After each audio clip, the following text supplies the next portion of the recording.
Hello, everybody, and let me be the first to welcome you all to the Season 21 Fake Baseball World Series. I am bryonato, and I'm joined by the one and only tomato witness, Tommy! Welcome back into the booth, dude. How we doing?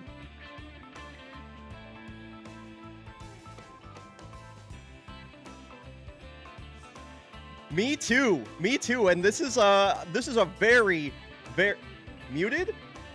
Muted? Tommy, I muted you. Can you just redo that whole thing? I know you said some kind of out-of-pocket stuff, so if you have the bravery to do that again.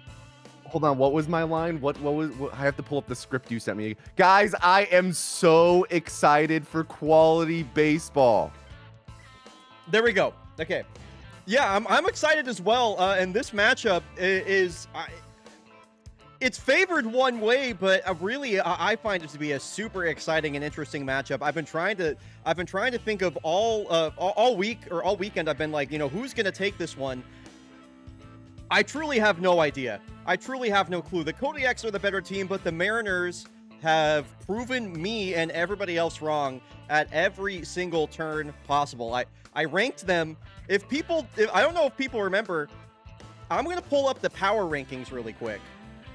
If we want to take a quick look at the power rankings that I put down at the beginning of the season, if I can find them, here we go. These were the power rankings at the beginning of the year. I ranked the Mariners 28th out of 30 teams going into the season. I was like, this team is bad. They're not good. They're going to be bad. They just kept winning. They made the postseason on the wild card. They fought off a late surge by the Bush Rangers, who I ranked 30th, by the way. They fought off a late push by the Bush Rangers. They outlasted. They beat the defending champs in the opening round. They beat the hottest offense in the playoffs in the championship series, and now they have a date with the Cascadia Kodiaks, who have just looked so comfortable all season long. So I am super excited. This is a World Series that is stacked to the gills with fake baseball royalty, future Hall of Famers on both teams. Both of these teams are beyond stacked, and I'm so jazzed. It's been such a good season of fake baseball. We've been doing this since March 20th. If you can believe that, it's been such a long time. So Tommy, so great to have you back for your second stint in the booth, and also your second World Series commentary appearance. I mean, I think we're in for some great baseball, especially if it's anything like what we saw last year. Yeah, if it's half as good as last year's World Series, we're in for a treat. Last year was just, it went to Game 7. It was going into extras. It was absolutely wild. So, trying to temper my expectations a little bit, but hopefully we still get to see some good games. Yeah, what you said about the Mariners is just so spot on. Like, they are someone who they just kept building that momentum through the season and refused to fall off. Like the old adage, adapt and overcome, I feel like is really fitting for just the slow acquisition of a few key pieces and just, keep letting it rip. Yeah, they've just been letting it rip all year long. They've had some really amazing performances, especially in their pitching staff. I mean, when you take a look at their pitching staff and you look at their overall grades, like, this was like the number one reason that I thought this team was going to be cheeks. This is just a lot of really low-rated players, but Alto Driveway, the 36-year-old, has been incredible for them in the postseason.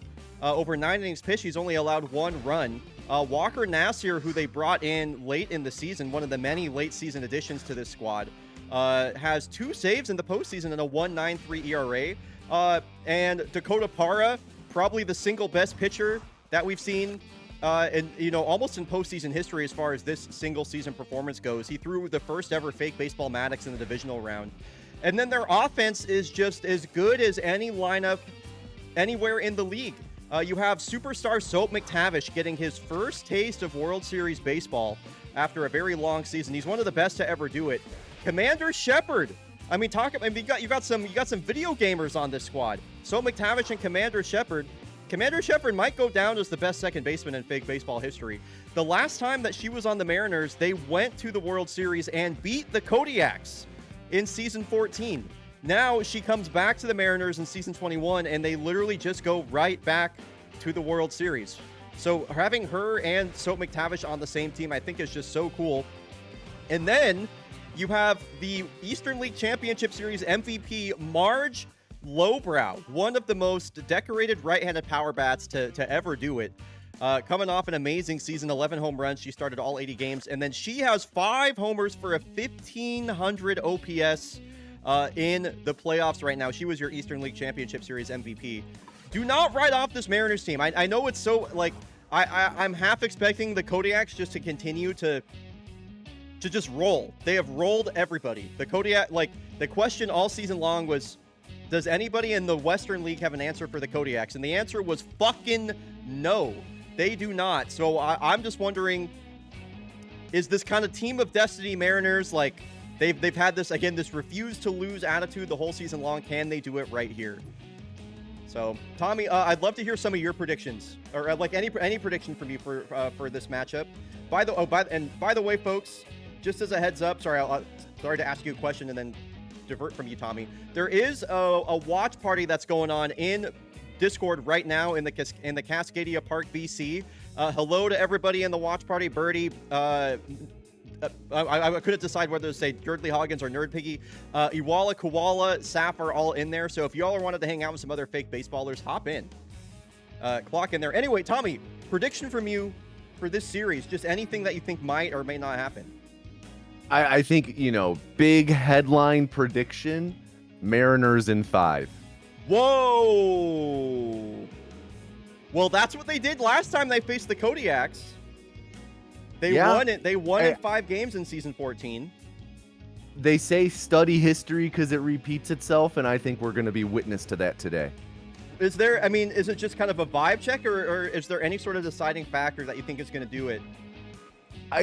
I do think it is the vibe. I think the Mariners really have something going on right now that's hard to capture with just words, or it's an energy, or it's an energy in the clubhouse. It's things are just clicking. It's the, like you said, it's like a team of destiny, and I think that their destiny today is to hoist that trophy over their team, over their heads. It would be the second ever World Series title for the Dakarioff Mariners. Again, that first one that they got was their first ever World Series appearance. So trying to go 2 for 2, 100% win rate in the World Series would be something. And I'm just gonna say it now: if the Mariners are able to topple a basically unstoppable Kodiaks team, this will go down as one of the single greatest performances from any team in fake baseball history. Like, this would just, what a run this has been for the Mariners to get to this point.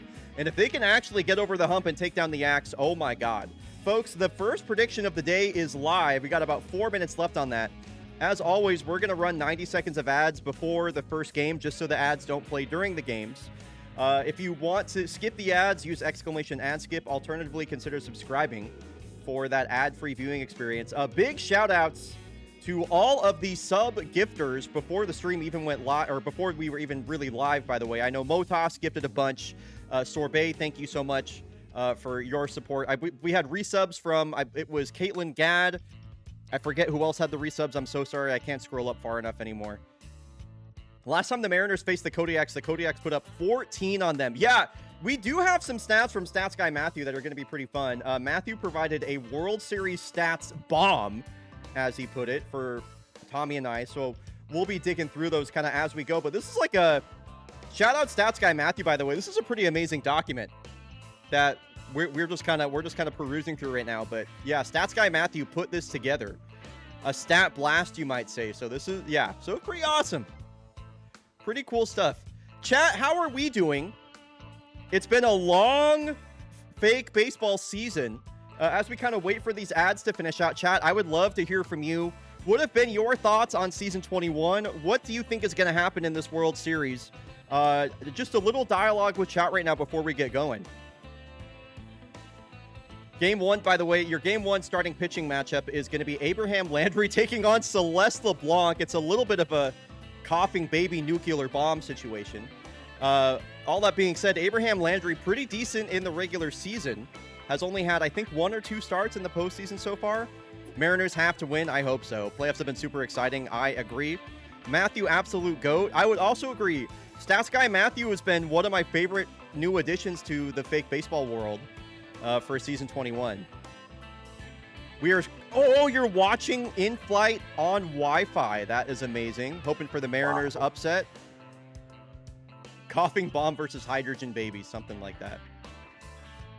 Last time we made that comparison between pitchers, Celeste got murdered, by the way. Celeste getting hit with a comebacker would be crazy. I mean, this has been the deadliest season of fake baseball ever. There's no doubt about that. The amount of comebackers has just been nuts and makes you wonder if something's going to happen in this series. So... it sounded very ominous. Didn't it? I agree. Let's take Hold a on. look Let me at... Control F the script. Ooh, I don't like where that's headed. Okay. Bold choice, Brian. Yeah, hey, you gotta keep everybody on their toes. So Kodiak starting lineup for game one. As always, Lola Dominguez in the leadoff spot. Uday batting second. Takeda third. It's the same 1, 2, 3, 4 as you've seen. Zamboni's been hot. He's gonna bat fifth. Switch hitting Antoine Goldsmith batting sixth. Julie Mao in the 7-hole. New Gizmo will start at second base, and Rally Forte in the 9-hole. Chad, are we ready for game one? Tommy, are you ready for game one? I'm ready. All right, let's go. Fake Baseball Season 21 World Series is officially underway. Chat, there's no going back from this. You're either going to be the person you were the person you were before the Fake Baseball World Series. From here on out, your life is forever changed. You will only be the person that you are after this series concludes. Big time matchup. Cascadia Kodiaks versus the Dakar Yoff Mariners.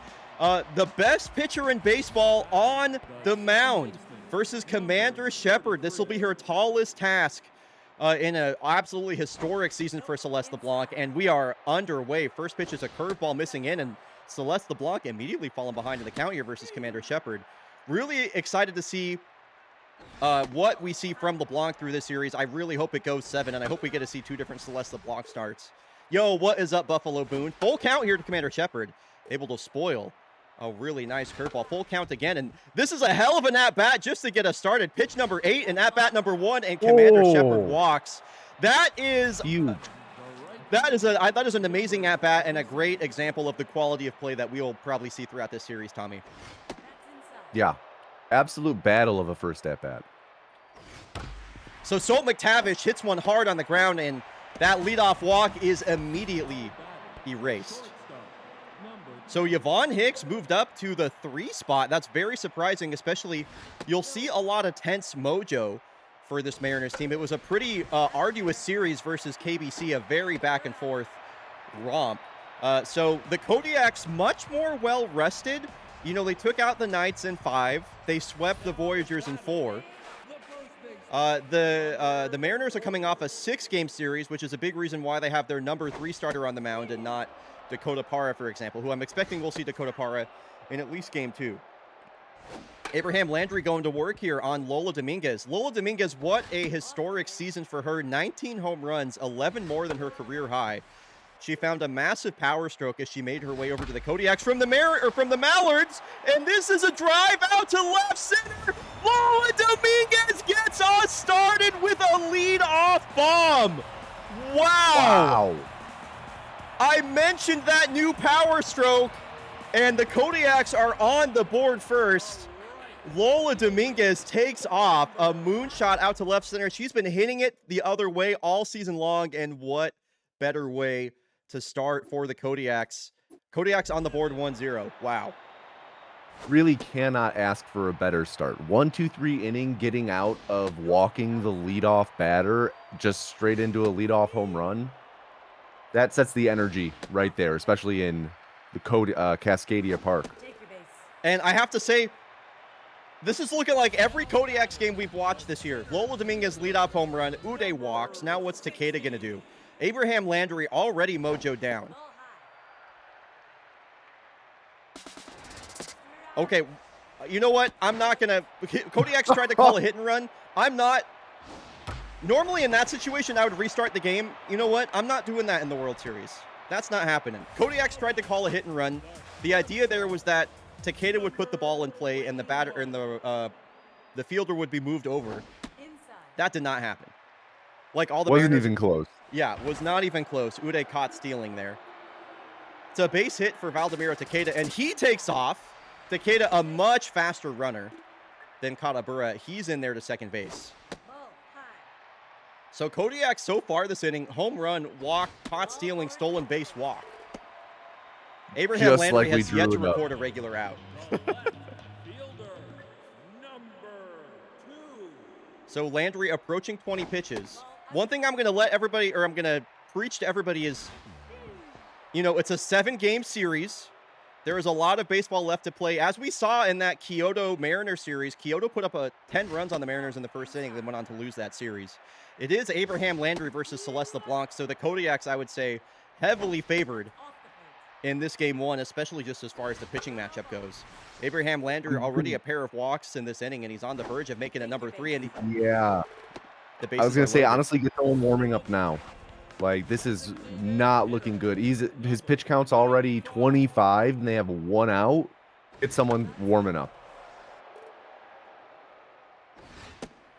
So 1-1, the count here to the DH, Antoine Goldsmith. The switch hitter is batting from the right side versus the left-handed Abraham Landry. Count evens here, 2-2. Nerd Piggy hugging knees to my chest.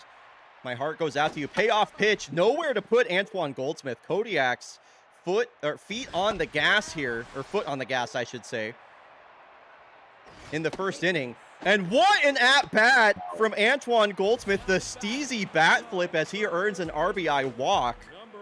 This is getting out of hand. This is just a master class in plate discipline from the Kodiaks as they watch Abraham Landry struggle with his accuracy. This one, maybe a double play ball. Lowbrow goes to Hicks, who fires to first with Landry covering. And the Mariners are lucky to get out of the inning, only giving up 2 runs. That was close Very to being lucky. so much worse. Wow. So here is the Eastern League Championship Series MVP. Marge Lowbrow has been the best batter of any player in the postseason. She almost single-handedly took over that series versus KBC. Multiple multi-home run games. And Celeste LeBlanc not looking her sharpest in this game so far. Falling behind versus Lowbrow. As I say that, okay, I thought she was about to strike her out. No, it's another leadoff walk. Let's see if this one can't come around for the Mariners. So Solomon Doinkers had a breakout season this year. Sophomore season for Solomon. Came up with the Boston Commodores back in season 20. And this one's a slow roller. Kodiak's about to try and turn a double play. Not that time. Ooh. Solomon Doinkers there in time. Just a fielder's choice. Only 1 out. Now Viggo Pruitt. Viggo Pruitt, a late season acquisition. Very speedy center fielder. Great contact hitter, batting .294 in this postseason. The 2-1, that one is spanked foul. Close one. I was going to say the last thing you want is another double play here, but Viggo is thankful. That's not too great. I was going to say, thankfully, someone who likely isn't likely to ground into a double play, but. Decent amount of speed on first in Solomon Doinkers. Alfie Minkelschneider has been swinging a good bat, mostly from the bottom of the lineup in this postseason so far. The DH was another midseason acquisition. The 2-2 offering. And another full count here. Celeste LeBlanc, pitch count over 30. And another walk. Celeste LeBlanc in the regular season only walked 15 walks over 111 innings. And we've seen 3 of them from her already in just game 1. So future Hall of Famer Dom Hudson. Been mostly starting out in left field. Played most of his career as a catcher. And this one is hit up the middle. Long run for Johansson. Fires over to first. Great play. Ooh. Broken bat. Ground ball up the middle. Kodiaks get out of a jam. Mariners still yet to find their first hit. 8, 9, and 1 to the batting order due up here. Always great to see Kodiak's backup catcher, Chris Hanel, in the chat from the dugout. That's really cool. Chris, what's the vibe like in the dugout right now, my man? So Newt Gizmo grounds out. That brings up Raleigh Forte, who has only 1 hit in this postseason so far. Make it 2. Landry's got to consider himself lucky. He just almost got domed. And that was, Tommy, I'm not sure how much of the season you have watched, but this has been the deadliest season of fake baseball. The amount of pitchers hit by comebackers in this season has been just unbelievable. It seems to happen almost every other game. Kodiak's trying to call the hit and run again, and Forte's thrown out. That's the second out they've left on the base paths. And Dominguez goes down on strikes. That was basically a strike him out, throw him out. So Landry needed that inning. A really nice bounce back, a 1-2-3 inning for Abraham Landry. Kodiak's 2 runners caught stealing here. So Celeste LeBlanc, I mean, when you're facing a pitcher like Celeste LeBlanc, for the Mariners, really the best thing they can do right now is work these long at bats, get that pitch count up, get her out of the game. A swinging bunt. Forte has a long throw over to first, but he makes it in time. I was able to check in with Celeste LeBlanc between innings, and I asked how she stays locked in after having to go and sit on the bench for a long inning of your team, often putting up many runs, kind of like the first inning. She said that she likes to do a shot of toothpaste and a chaser of orange juice right before running back onto the field. That just really, wakens her up. That'll wake you up, no doubt about that. That is certainly a sensation in your mouth. Orange juice and toothpaste, that's for sure. I've been kind of, wow. Soap McTavish chases on a 2-0 count and rolls this one over to the shortstop. Mariners still looking for their first hit. I was wondering kind of like, what is the recipe for success for Celeste LeBlanc in a season which she had the second best season ever for a pitcher by WAR with 5.6. It's a pretty fun combination. This one, a line drive, a great overhead catch from Yvonne Hicks. 1 out here in the bottom of the 3rd. This one poked down the first base line, just foul. Valdomiro Takeda, Divisional Series MVP for the Kodiaks in that 4-1 romp of the Havana Knights. People in chat say that was fair. It was definitely close, no doubt about it. Takeda batting .471 coming into this plate appearance and swinging freely right now. Smashed almost out to the same spot as Dominguez. This has carry. 2-0 ball, 3-0 ball game, excuse me. The same fan caught it. Wow. That fan gonna be making a lot of money maybe on eBay after this game. Multiple home run balls caught from both Dominguez and Takeda. It's a 3-0 ball game. Cole Johansson tries to go back to back. The balls are flying in Cascadia Park. God. Dude. The balls are flying. Kola Johansson goes the other way and goes back-to-back with Valdomiro Takeda. It's back-to-back jacks, and the Kodiaks are up 4-0, and Abraham Landry is coming out of this game. So, in comes Yuri Bednar. Tommy, I was telling you before the stream even went live, I expect to see a lot of this guy in this series. Yeah. Was an all-star with the Mariners this year. Over 65 innings in the regular season. He had a 2.91 ERA, struck out 63. A breakout season for Jerry. Only 22 years old, this guy. And especially given that he is a starter reliever, I expect they're going to be going to him several times over the course of the series, and he comes in and cleans up the rest of that inning. Not before the Kodiaks put up back-to-back jacks and are up 4-0 here in Game 1. I can't believe he's only 22. Imagine being 22 and pitching in the World Series. All I did at 22 was huff paint. Well, it seemed to work out for you pretty well. That's going okay. New Gizmo, routine play over to first. Yvonne Hicks grounds out. Mariners are still looking for their first hit. And Celeste LeBlanc is locked in. I mean, I guess you mentioned how does she manage that. Wow, even Marge Lobrow's popping it up. I mean, really the issue right now, Tommy, is the Mariners are just not barreling up the ball. This is just weak contact out the wazoo. Yeah, it's just a lot of easy plays. You know, there have been a couple harder hit balls in the infield, but really just not lifting anything beyond that.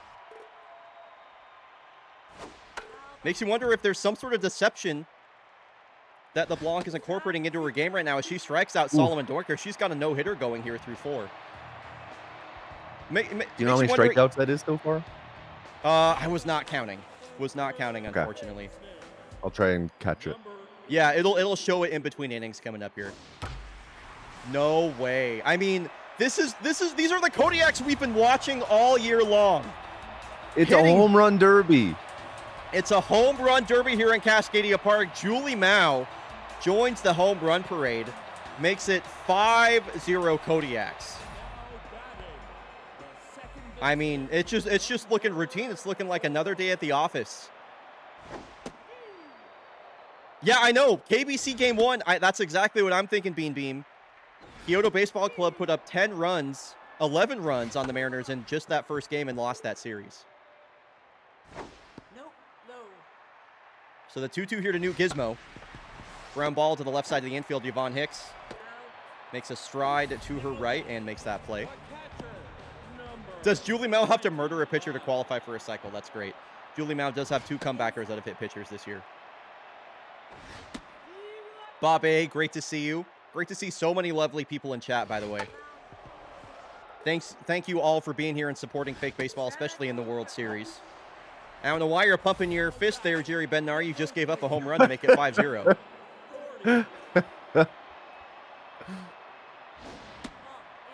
So, lineup turns over. Lola Dominguez, a home run and a strikeout for her today. Katabura waits on deck, and Dominguez a 3-0 count. She'll walk on 4 pitches. Bednar losing his feel for the zone. It's like, and I just pumped my fist. I look like such a bozo. He just lives in the moment, man. The 2-0 here to Katabura. 6 straight balls now thrown by Bednar as he finally gets back into the strike zone and works his way back in the count here. Katabura strikes out. Kodiaks have put up, 2021. Kodiaks have put up 5 runs, and the Mariners are still looking for their first hit. Vigo Pruitt has been striking out like crazy dating back to the previous series. And Celeste LeBlanc currently with a no-hitter going in this series. Do you think she has a chance, Tommy? There's always a chance. There's always a chance, especially, you know, with the toothpaste OJ combo activating something primal. We could be seeing history here today. Has there ever been a no-hitter in the World Series? In the World Series? I don't think so. A 3-pitch strikeout for Vigo Pruitt certainly going to help. I think that my main concern with LeBlanc putting together a no-hitter right now is that pitch count. This one is knocked down by Johansson, and she still gets it. Yeah, I was just about to bring up the pitch count. It's okay. It could be better, though. Yeah, it's not great. Sorry, I have something in my throat. Oh, that's okay. That's okay. You don't have to talk. I can. Wow. 3-pitch at bat. Yeah. Try and break that on your knee, man. Drink that water, Brian. Slurp it for us. Coming up, Valdomiro Takeda. Jerry Bednar is still pitching. Yeah, I mean, he's only at 29 pitches as well. He's a starter reliever, so he has more stamina than most relievers. Would not be surprised to see him, you know, assuming he's able to get through this inning with some neatness. Would not be surprised to see him pitching into the 6th. Especially in a long relief role when you're down 5. Yeah, and, you know, you do have to pay attention to the whole series. You're really hoping for as much mileage out of him as possible here. You don't want to try and burn through much of your bullpen. Try and use as few arms as you can in Game 1. Yeah, that's going to be a running theme for the series, as it is for the postseason in general. For folks that aren't familiar with, playoff baseball, especially a best-of-7 format, you're going to get to see the same pitchers over and over and over and over and over the course of the series, and it's especially important when it comes to the bullpen. The more that you see these bullpen guys, the more that you're able to figure out what they like to throw in certain situations, where they like to locate their pitches. So it's this constant running game of strategy between the two teams. So even in a game where, you're up by 5-0 and, maybe you're thinking about Game 2, there's a lot going on between the two squads. This ball gets away from Vidar Usted. Into second base goes Kola Johansson after that one-out base hit. So 2-0 count here to Zamboni. 3-0. That was a close call. Looked like strike one to me. Tap the helmet. Yeah, Bednar doesn't get the call. Runners on first and second. Only one out now for Goldsmith. RBI walk for him in this game. Back in the first. 50th pitch from Jiri Bednar. Double play ball, lowbrow to Hicks, and back to the that's the second time we've seen a 3-6-1 double play in this game. So that's his 4 strikeouts so far. 3 walks. I know the walks were super uncharacteristic. Mariners certainly had opportunities early in this game. Not great for the pitch count. And there goes the no-hit bid just like that. In the top of the 6th inning, it's Vidar Usted with a shot the other way, and the Mariners finally get a tally in the hit column here in the World Series. Took them 6 innings, but they did get there, and I do like the 9-hole batter reaching in front of Commander Shepard. And finally, we're seeing some barrels to the ball. Even on foul balls, we have just been not seeing that at all. Wow, what a take there from Commander Shepard. Incredible bat control. The 2-2. Ooh, swings through a 93-mile-an-hour two-seam. I think more deception there from Celeste LeBlanc. It kind of came out of the hand looking like a changeup, but it had more on it. Commander Shepard couldn't keep up with it. So 1 on, 1 out here for Soap McTavish. Mariners trying to chip away late in the game. Only 2 innings left in regulation here, with the Mariners down 5. 3-1 count here to McTavish. LeBlanc has already walked 3 in this game. Did ask McTavish about his green sunglasses. Likes to wear them so that the world looks like a traffic light to him. I don't understand that. Everything's a green light. You gotta go. Okay. I thought it was just, because his name's Soap McTavish. I thought they were like night vision goggles. Shows you what I know about my own players. Maybe. So this is a pretty big spot in this game right now. You've got Marge lowbrow up, Celeste LeBlanc coming out. In comes crouch kick, sidearm reliever. I like this option from the Kodiaks as well. They're going to pitch lowbrow probably really low and in. Crouch kick's changeup that he throws at the bottom of the zone is just so good. But lowbrow, 5 home runs. She can make this a 2-run ball game with 1 swing of the bat. The 1-2. Ooh, way out in front of a high changeup. Rolls over on this. Crouch kick gets her to chase, and she is out at third base. Mariners get their first hit. They are still held scoreless. Kodiak's back up to the plate, and it's looking like a Kodiak's Game 1 victory right now, barring an incredible 7th inning comeback. Here is Julie Mao that already has a home run in this game.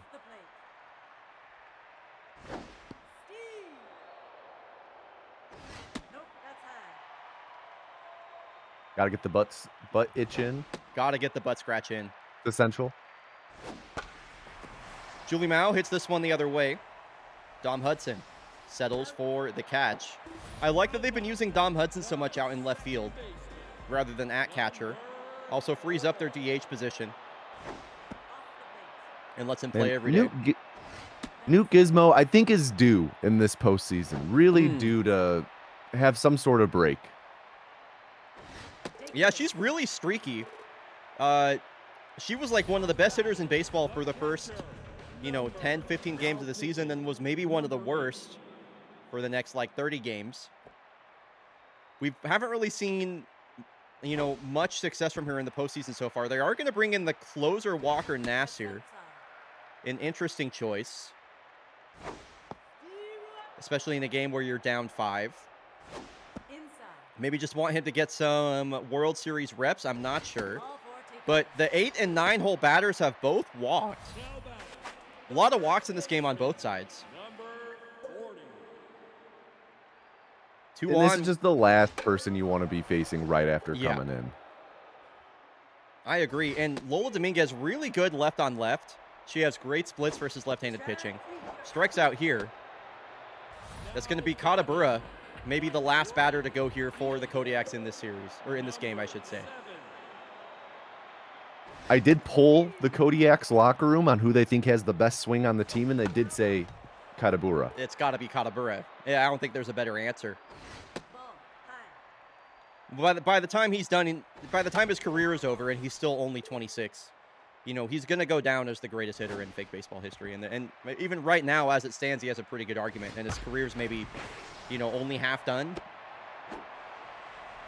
A base hit here will load the bases for Valdemiro Takeda, and the Kodiaks trying to really put this one out of reach right now. Swinging at the first pitch with the bases loaded is Valdemiro Takeda. Walker Nassir might not even make it through this inning. Yeah, this is just, it's this kind of a train wreck for the Mariners in terms of what you want from your pitchers. Popped up in game one. Your starter hardly had any depth to him. You really ran your main reliever guy into the ground, and now you bring in your closer for a half inning that likely will be for nothing, and you know he'll probably be a bit more tired tomorrow. Yeah, we'll find. I guess we'll see if how those decisions play out for the rest of the series. 3-1 count here to Solomon Doinkers. Mariners, their last chance here in the top of the 7th. Would need to be quite the 7th inning rally to come back from this one. And Doinkers not making this easy for Crouch Kick. Oh, and this one is lobbed out to left field. I love that swing. Great at-bat from Solomon Doinkers, and really just went down and fished that ball out from below the strike zone. I really enjoyed this at-bat from Solomon Doinkers. He's had a great postseason. Look at, I mean, he had to extend that bat well below the strike zone to lift that out to left field. Nice piece of hitting. So 1 on, nobody out here for Viggo Pruitt. Weak fly ball.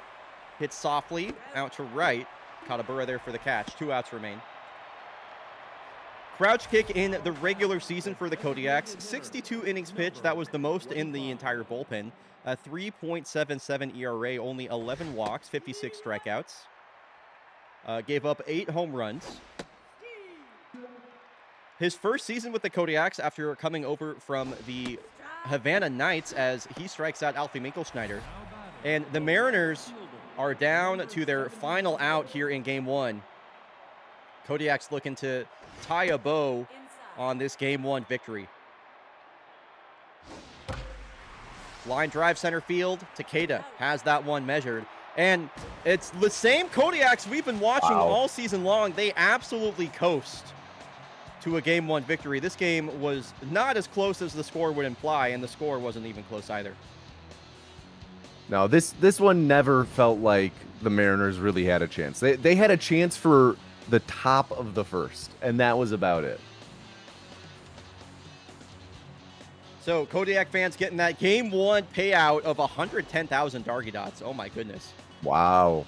4 home runs on the day for the Yaks. Dominguez, Takeda, Johansson, and Julie Mao all with home runs. They also worked 8 walks. Holy moly. Celeste LeBlanc, 5 2/3 innings pitched. No runs allowed. Her ERA goes down to 2.05. Crouch kick only an inning in the 3rd pitch. Yuri Bednar, frankly, not like a terrible outing for him. 3 innings pitched, only 1 run allowed. Definitely did great to protect the rest of their bullpen. We'll see how that turns out for game 2. I'm glad that you brought up all of the walks that Cascadia forced, because they led the leagues in hits, home runs, and walks. Like, they are kind of like a 3 true outcome type team, but like really focusing on the home runs and walks aspect. Yeah, one of the big reasons they lead the league in walks is because of guys like Uday Katabura, who just seems to walk every single time that he gets up to the plate. He just has so much control and power over the strike zone. It's been pretty amazing. We are not going to start Pascal Noir in game 2. It's going to be Toko Jimin, as it has been. By the way, I don't care if Pascal Noir is locked in. I'm just not. I just don't trust her. I just don't trust her in that spot. So, your pitching matchup for game 2, it's going to be Andrea Bishop getting the start. She was her 12 ERA is due to that 11-run or that 10-run first inning she had versus KBC. She had a really nifty start versus KBC en route to their 6-game victory. She helped hold Kyoto Baseball Club to only 2 runs in that game 5.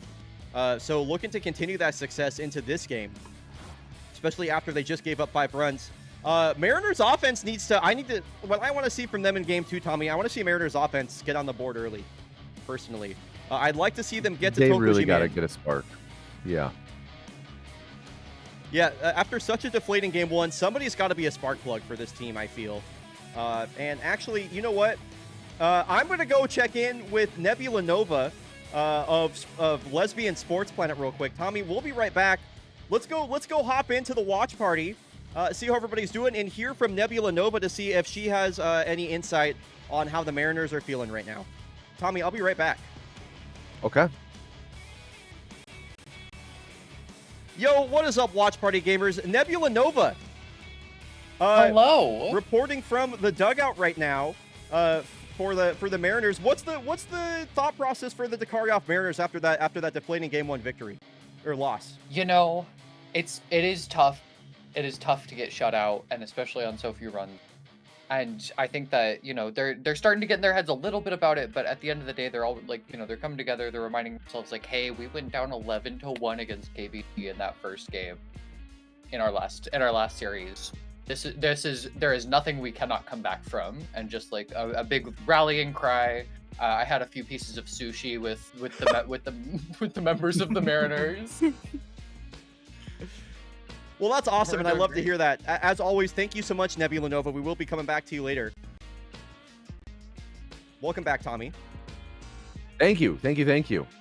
All right, chat. Are we ready for game 2? Game 2. Yeah. Thank you for that, Tommy. Game No 2 of this series on the way. This is the last game that we will play in Cascadia Park before we head to Dakar, Senegal for a 3-game stretch. Prediction is live. The Mariners got dugout sushi. That is right. Dugout sushi is the secret sauce. That rules. Prediction is live for game 2. What do you got for this game, Tommy? You know, I think that this one, Mariners really do have to bounce back. They've got to strike early. I feel like, though, the Kodiaks, they just really showed up in game 1, and so they big dicked it all over them. Like, they looked dominant. I don't know. I'm feeling kind of bad about my Mariners in 5 prediction. I don't think it's going to be anywhere near that. I have to say, as like a, you know, as somebody that manages the Kodiaks, I'm very much a neutral fan in this series. I love my Kodiaks to death. I really want the Mariners to show up right now. Like, let me make my biases clear. I am hardcore rooting for the Mariners to put something together. The Kodiaks have just been so good all season long, and I need the Mariners to prove me wrong right now. Nerd Piggy says, Mariners, please don't get swept is all I ask. So here we go, chat. Game 2, Toko Jimin versus Andrea Bishop. A beautiful day here in Cascadia Park. It kind of looks like it does outside in Portland right now. Game 2, Mariners got shut out 5-0 in game 1. They put Dom Hudson in the leadoff spot. Some small changes to their starting lineup that I do like quite a bit. So Dom Hudson going to get the leadoff versus Toko Jimin. And Toko Jimin getting the nod for the game 2 start.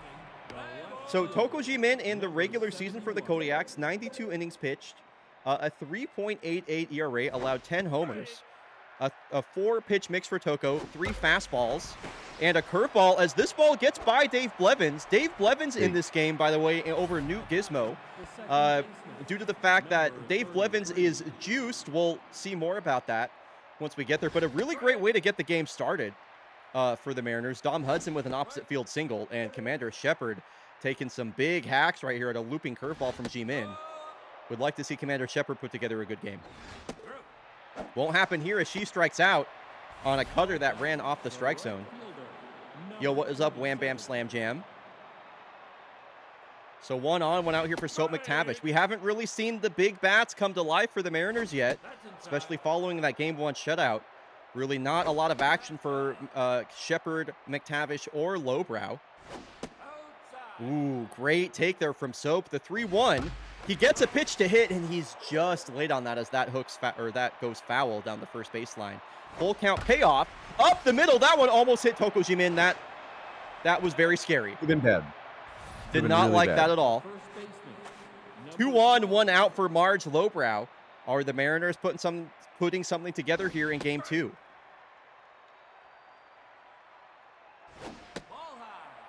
1-1 the count to Large Marge. And G-Min having a hard time finding the strike zone. That ball gets away from Raleigh Forte. Raleigh Forte had 10 passed balls this season, more than any catcher in fake baseball. And Marge Lowbrow walks. And in the first inning, the bags are packed with Dakar Yoff Mariners. Now for Yvonne Hicks, who lifts this into the gap. This might clear the bases. McTavish strolls home. Marge Lowbrow getting the wave. And Yvonne Hicks with a bases-clearing double to get us started. Incredible. That is what they needed. Like we were saying, they had to jump early. That is exactly what I wanted to see from the Mariners. Get to the Kodiaks early, quickly get that taste out of your mouth from Game 1. They were shut out through 7 innings. It will not be 8 innings of shutouts. The Mariners say nobody shuts us out for 8 innings straight. As they put up 3 runs, Bigo Pruitt lines out to the shortstop. Yvonne Hicks, the runner on second base right now. Mariners trying to make it 4-0 as Solomon Doinkers continues to trying to jump ahead versus Kodiak pitching here. And Dominguez will take it herself to first.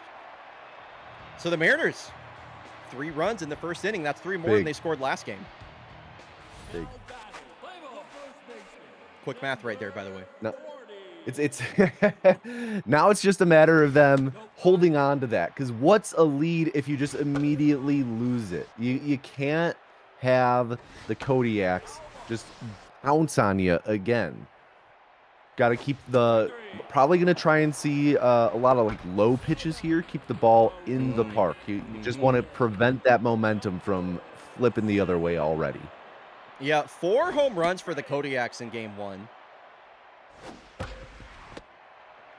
Home runs for Dominguez, Takeda, Johansson, and Julie Mao. Just so many slugging threats all up and down this lineup. It's kind of the same story there for both teams. Both teams have great lineups. Does make me wonder, is pitching going to be the deciding factor? The 1-2 here to Takeda. And Andrea Bishop with a 1-2-3 inning. So kind of a reverse start from Game 1. Yeah. Crooked number for the Mariners in a 1-2-3 inning. Andrea Bishop needed to get off early like that. That gnarly inning from the previous series is still hanging over her head. So Minko Schneider, the DH once again. Batting 8th in the order. Swings through 97. Nice strikeout there from Toko Jimin as she looks to bounce back after a 3-run first. So it'll be Vidar Usted now the 9-hole batter. Broke up the no-hit bid from Celeste LeBlanc back in Game 1 with an opposite field single. K-Man will activate here for Toko Jimin. On 2 strikes, she gets increased ratings on her velocity and junk stats. I mean, she throws the ball harder and it moves more. It's a very, very powerful trait. Now, a big reason, speaking of traits, a big reason that the Mariners have Dom Hudson in this leadoff spot is for that contact versus left-handed pitching trait. And, of course, Toko Jimin being a left-hander. Here is the 1-2 pitch. Dom Hudson got things started with a leadoff single.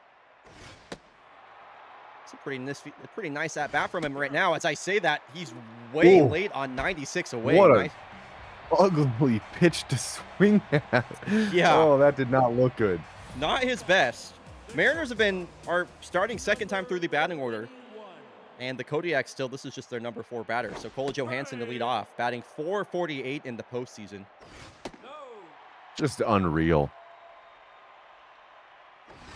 I mean, it really says something about the success of the Kodiaks that Cole Johansson has just maintained her position as, you know, one of the best right-handed hitters in the game and like an incredible shortstop. And she's just kind of like an afterthought on this Kodiak's team that has just been so good top to bottom. She works a leadoff walk here for Farcham Zamboni.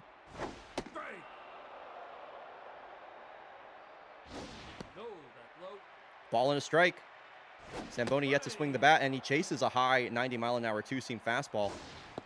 Andrea Bishop pitching from the stretch for the first time today. The 2-2 taken upstairs, going right back with that two-seam, but Zamboni doesn't bite. And there's a foul ball as he stays alive on a full count.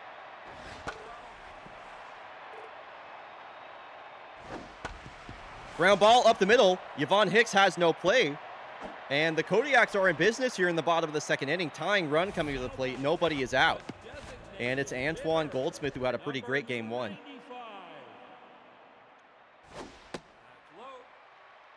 Really scary if you're a Mariner. Yeah, no, absolutely. Hard hit, and this one skips by Commander Shepard. Vigo Pruitt. At least one. Yeah, able to cut that one off. Prevents multiple runs from scoring. It will be an RBI single for Antoine Goldsmith. And the Yaks have runners on the corners with the go-ahead run at the plate in the form of Julie Mao, who just had a home run in game one.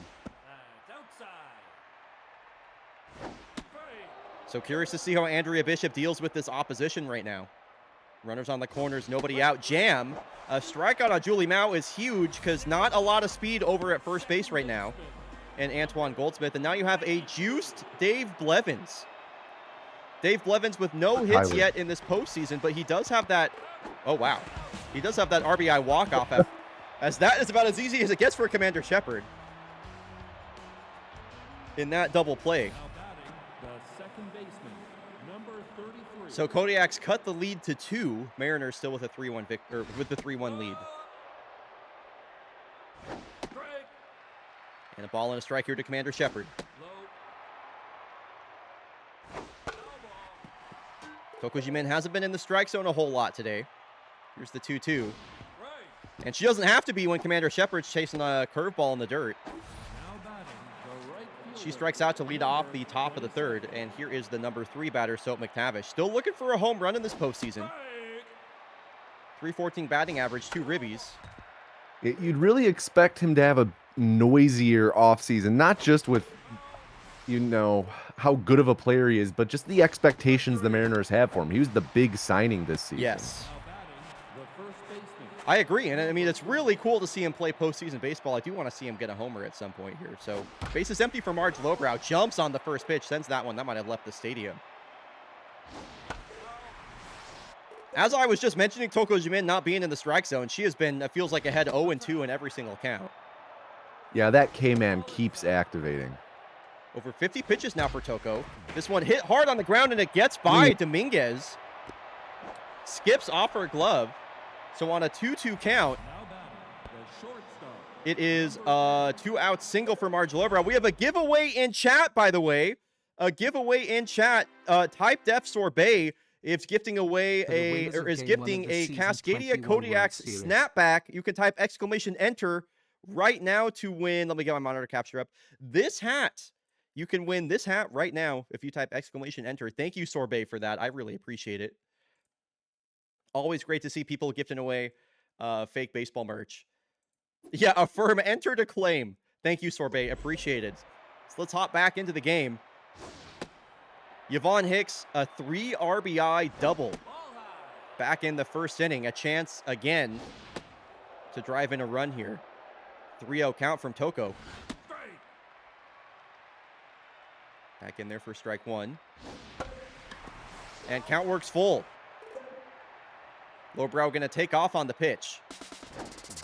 And Yvonne Hicks chases, but this gets well away from Forte. He has a long throw to first, and he gets it in time. Sapphire, congratulations!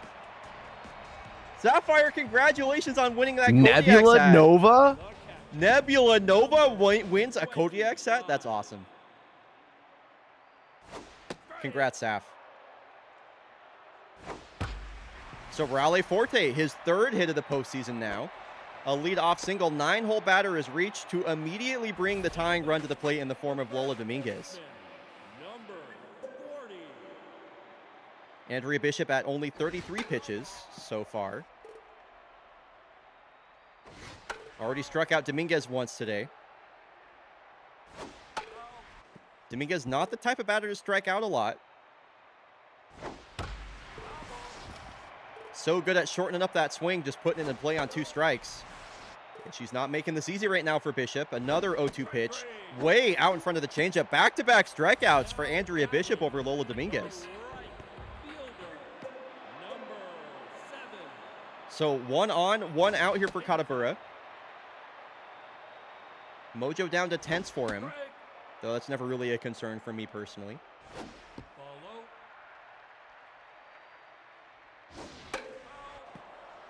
If the Kodiaks win this World Series, it would be their 8th ever World Series title. Nobody has more titles in baseball by a large margin, as Katabura grounds into a double play, and the Mariners will maintain their lead. Much closer How many game. does the next team have after 8? Like 2? Next 3? is 2. Wow. So it's 7 and then 2.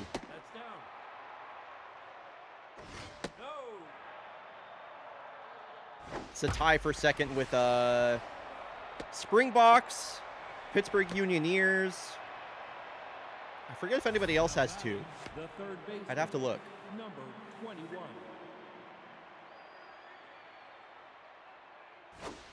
So a leadoff single here for, that was Big O Pruitt, I believe. Really nice to see him get back in the hit column. He's been striking out like crazy.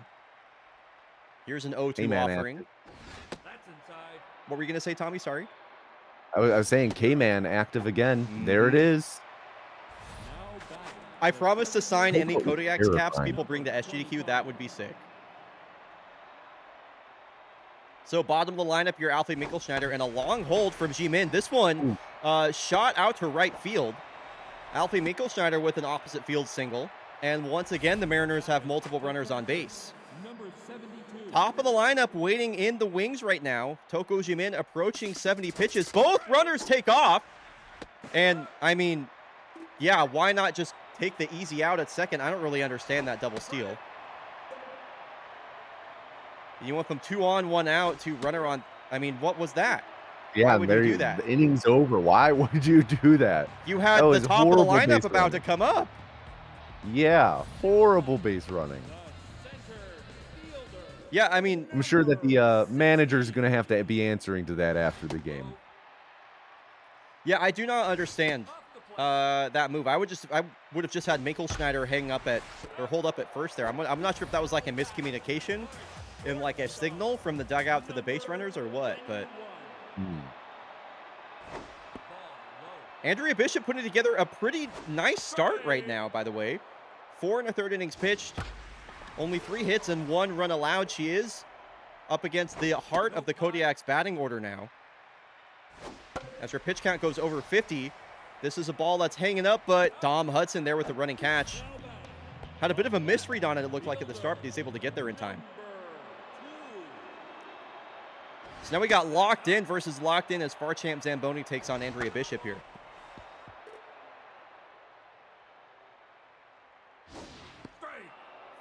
Curveball looking real good out of the hand for Bishop today. I have to say, what a sequence. Wow. What a sequence from Andrea Bishop to get that strikeout.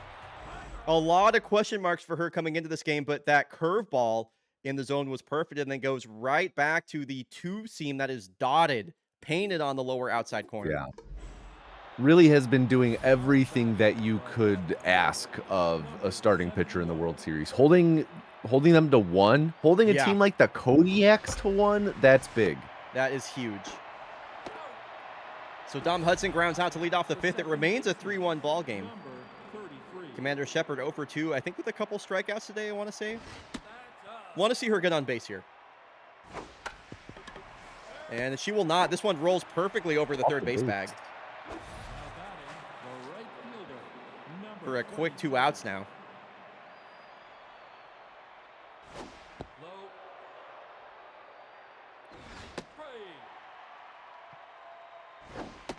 And Soap down to his last strike again.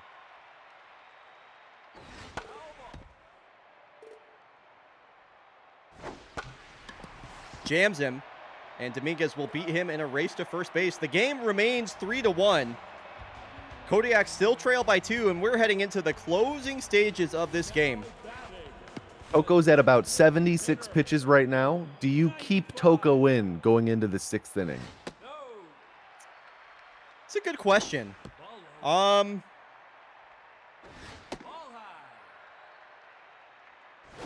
think personally, I mean, I guess literally, do I keep Toko going in? Like, I guess I'm asking myself that question right now. I probably take her out for somebody like Dirt Clod or something like that. Kind of depending on how the game's feeling. Maybe a Milan Lee. It's a lead-off walk, by the way, for Antoine Goldsmith to bring up Julie Mao. Kodiaks once again have the tying run at the plate. If this stays fair, it's gone, and it is a goal! It just squeaks by the foul pole, and Julie Mao. Oh, Julie Mao finds her 2nd home run of the series. How quickly we have a brand new ball game. shit. This one. Wow, hit to the shortest part of the field, but she caught way more than she needed from that ball. Wow, Julie Mao. Kodiaks have tied this one up late. As Julie Mao's becoming a problem in this series for the Mariners. and now suddenly you start questioning, when do you pull Andrea Bishop? Yeah, no, You know, definitely. did Julie Mao just have her number, or is Andrea Bishop starting to tip pitches in her exhaustion? And that's a tough break for Andrea Bishop, as well as Viggo Pruitt can't come up with that ball. It's a base hit for Dave Blevins and a lot of speed on first base now. And he takes off on the first pitch. The throw from Used, not in time. Ooh, close. Very close. Runner in scoring position as Forte continues to get hits. And the Kodiaks have runners on the corners, nobody out in the bottom of the 5th inning. Top of the lineup, This is huge. you gotta pull Bishop. They were gonna leave her in. Nope, leaving her in against Lola Dominguez. I mean, she's had Lola's number in this game, but this is Dominguez's 3rd look as this ball Staying at 3rd. gets away. Everybody holds. Everybody holds. Probably the last batter that Dominguez will face, Bishop will face, and Dominguez trying to make her pay. Line drive right field, long run for Soap, who turns around and makes the catch, but it is a sacrifice fly. Wow. The Kodiaks will take the lead. Dominguez does her job. The Mariners move now. So I'm not sure why Barney Friedman is tense. He's coming in on his junk is down too. He's coming in on full rest. Didn't appear in game 1. I cannot imagine why he would be tense mojo here. Doesn't make sense to me. I mean, I feel like anyone would be tense if they have to come in and pitch in the World Series against Uday Katabura. Yeah, that's a good point. That's a good point.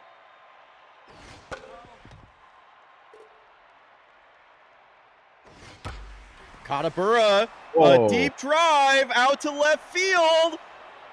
Wow, and it's into the Yak Attack bleachers! Front row of the Yak Attack porch. Oh my gosh, he goes the short way, and the Kodiaks have put up 6 runs. 5 Disaster in this of an inning. Just wow. Yeah, what a disaster for the Mariners. Has to be absolutely deflating in the Mariners bullpen. Whoa! What was that leap?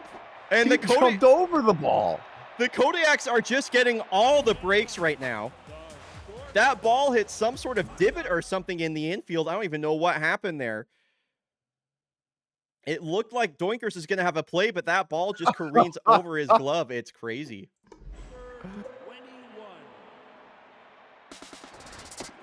And now Takeda takes off, and the Kodiaks are playing complete baseball right now. And he's going for 3rd. Wow. Baldomiro Takeda is a monster. And there's still only 1 out. This could bring that run in. Another sac fly. That's unbelievable. That is unbelievable. Yeah, Baldomiro Takeda basically single-handedly manufactures a run right there. What a nightmare inning for the Mariners. And it just continues. And there you have it. Oh my God. Back to the Yak Attack section again. nearly back-to-back yaks. We have a lot of baseball left to play in this series, but it's giving Kodiak's 4-0 sweep. This is looking like one of the This most is dominant tough, runs in man. postseason history. This is really tough. Ball inside. I'm Team Yak Attack, but this is getting ridiculous. Dude, they are pouring it on. They are. The inning is finally over, but not before the Kodiak score 7. 10 runs. Jeez, dude. Well, now I'm just letting Toko Jimin empty the tank. Like, okay, well, she's not even gonna get, yeah. Okay, I was gonna let her just pitch her arm off, but in this case, the Kodiaks will bring in Dirt Clod. So the Mariners started the previous inning leading by 2. They now trail by 5. Number 10. Marge Lowbrow with another base hit. And it feels like a lifetime ago that Yvonne Hicks cleared the bases back in the first inning to make it 3-0 Mariners.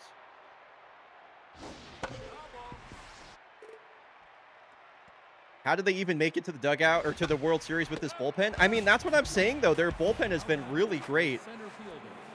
Number 30. all postseason long, especially with the likes of Barney Freeman and Alto Driveway. The Kodiaks just have like this aura about them this season that even as somebody that's watched a lot of Kodiaks teams, they just never seem concerned. Like they never seem worried. They feel inevitable over all else. Whoa, don't like Matrix. that from Barney Friedman. First pitch at Julie Mao almost hits her. Didn't like that. The second baseman. Number 9. Dave Blevins, our guy. Let's get a hit for Tyler. Ball high. Strike. Nope. Ball low. This one just a ground ball to Commander Shepard. And bottom of the lineup here, Raleigh Forte really coming alive in this series. 25. Had 1 hit in the postseason. Going into the World Series, now has 3 in these last 2 games. So nice to see his bat heating up finally, and he's ahead in the count 3-0 here. Everyone's showing up for the Yaks. And wow, another hit for Raleigh Forte. He's got a 3-hit game. Incredible. Now back. Consistent. And, you know, that's the makings of a championship team, is a team that, you know, it's not just the big players showing up, it's everyone from top to bottom. It is a team sport at the end of the day. And sure, you can ride a hot bat, you can ride a hot arm, but you have 9 dudes who have to bat. Everyone is important. The 2-2 here to Dominguez. Her 4th at-bat of the day. And Walker Nasser making his 2nd appearance already. Ball inside. Maybe just turning to him to try and get this like last out here. I don't know. I mean, he walks Dominguez. And that brings up Katabura, who just hit his 2nd home run of the postseason. Number Terrifying. 2 on here for Uday.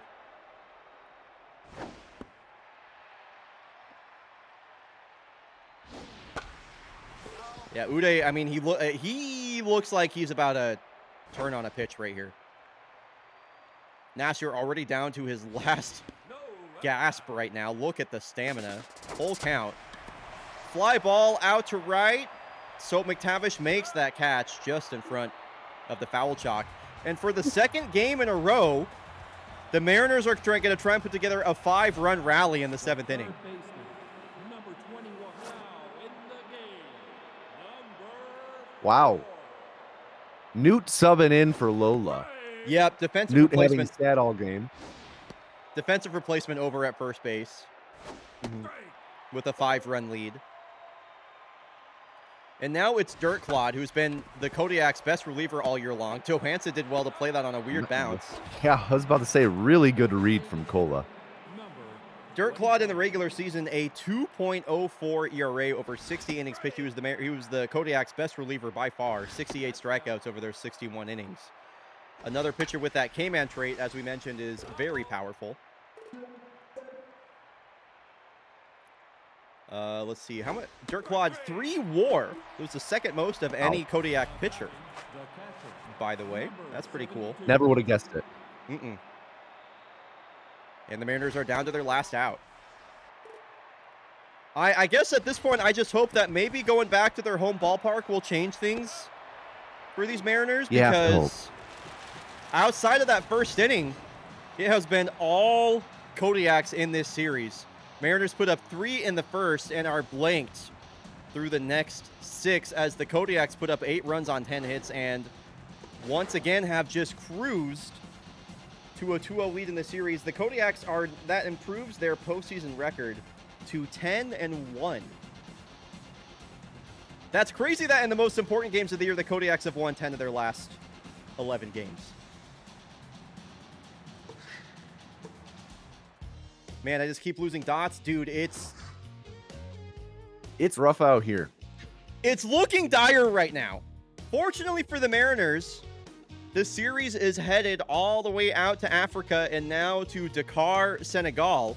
And they have the best pitcher in the postseason on the mound right now. It'll be Dakota Parra coming up for Game 3, which is pretty exciting. We'll be back in 90 seconds. Yeah. I was just about to say, like, Dakota's... If you're down 2-0, he is who you want to see on the mound going in. Because, you know, Buffalo Boone, fantastic pitcher. But Dakota does have him edged in pretty much every category that you could look at to compare two pitchers. Yeah, Dakota Parra, as we mentioned, has been the de facto best pitcher in the postseason so far. Through the first ever fake baseball Maddox, that is a complete game shutout on less than 80 pitches. Dakota Parra, the first pitcher, at least in recorded fake baseball history, to ever do that, which I think is just pretty amazing. A 1.73 ERA and a .77 whip in the postseason so far. Oh, we have a giveaway. We have another hat giveaway, by the way. Sorbet is gifting another Kodiaks hat. Type !enter in chat right now for a chance to win a Cascadia Kodiaks snapback baseball cap.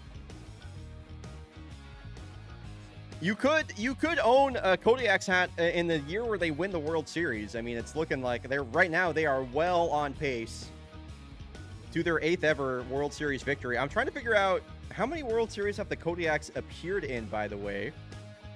They've appeared in the playoffs 18 times. Let's count them. 1, 2, 3, 4, 5, 6, 7, 8, 9, 10. This is their 11th World Series appearance. Going for their 8th victory. I mean, look at that. What a resume for the Kodiaks. It's holy moly. honestly disgusting. Yeah.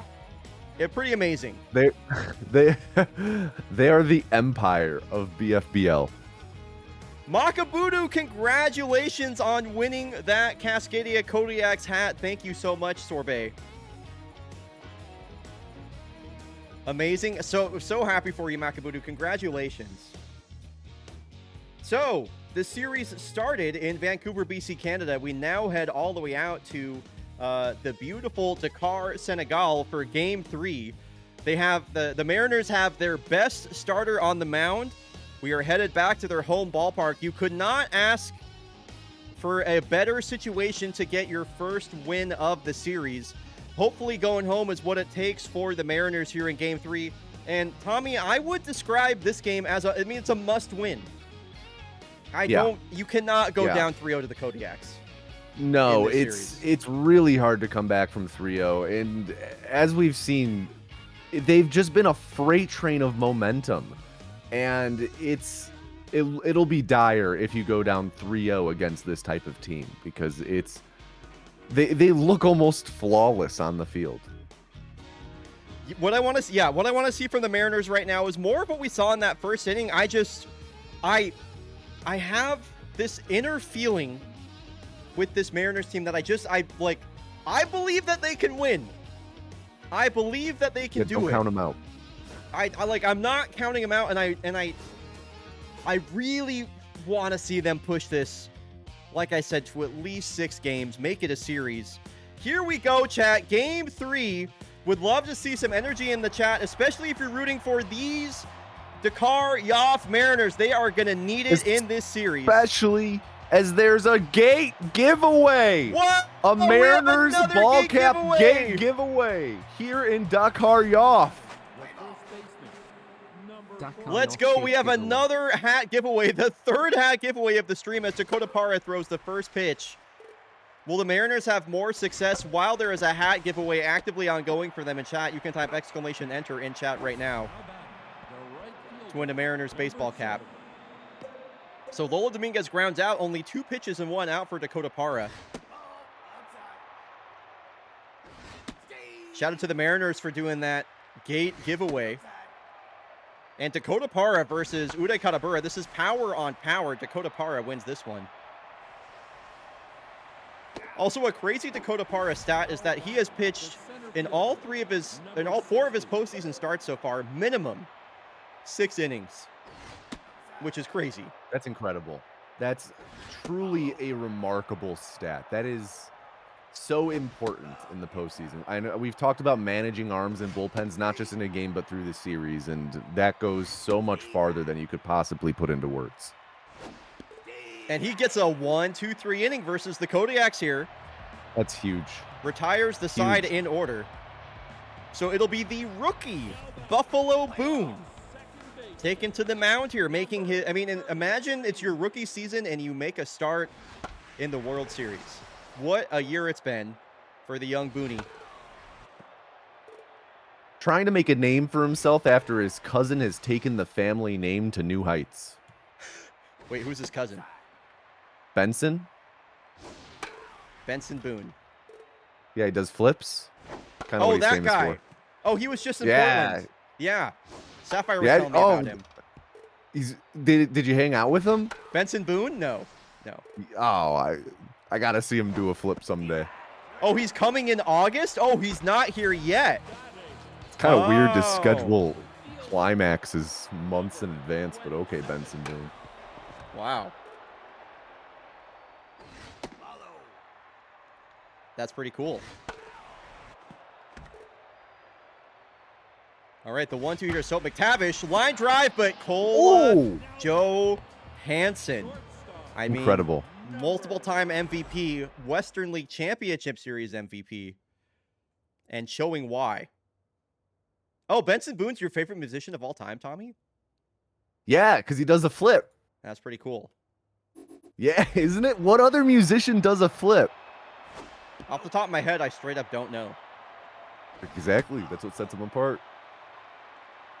Another hat giveaway? What is going on? Chris Hanno's gifting away a Kodiak's hat. You get a Kodiak's hat. You get a Kodiak's hat. You get a Kodiak's hat. Yvonne Hicks gets a hit. She'll hold on to her Mariners hat. Exclamation enter in chat to win that Kodiak snapback. Thank you all so much for the hat giveaways, by the way. Just really, really kind of y'all to be spreading the love around. So on 2 outs, Yvonne Hicks with a base hit to bring up Marge Lowbrow, the cleanup batter. See if the Mariners can't put together a two-out rally in front of their home fans here, and a 3-1 count. Full count to Marge Lowbrow. The payoff pitch. Runner goes. Swung on and missed. She swings underneath a 91-mile-an-hour fastball. Got a pitch to hit. Cannot barrel it up. Part of the lineup due up here for the Yaks. You know, I asked Cola before the game what it's like, you know, what it feels like to be up 2-0 in the World Series. And Cola actually said that they wouldn't know, that they don't pay attention to the score or the results. They actually physically abstain from watching all aspects of the game when they are not on the field. That's pretty wild. And I mean, I guess talking about stories to success. Yeah, if it works for them, you know. The Kodiaks have had so much success, right? You talk about the orange juice toothpaste, the abstaining from hearing literally anything else. Like, these are the reason, these are the difference makers. Yeah, yeah. It's those little habits that build a championship clubhouse.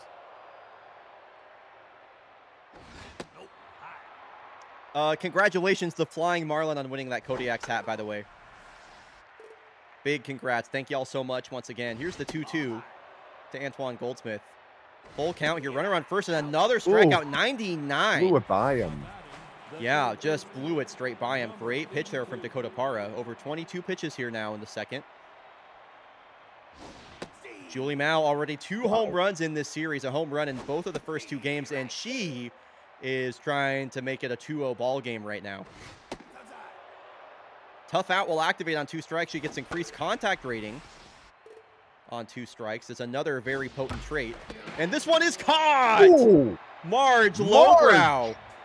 Don't know if that wow, would have been what a foul, stop. but that was definitely a great stop over there at first base. Could have been a that very well could have scored Cola Johansson from first base.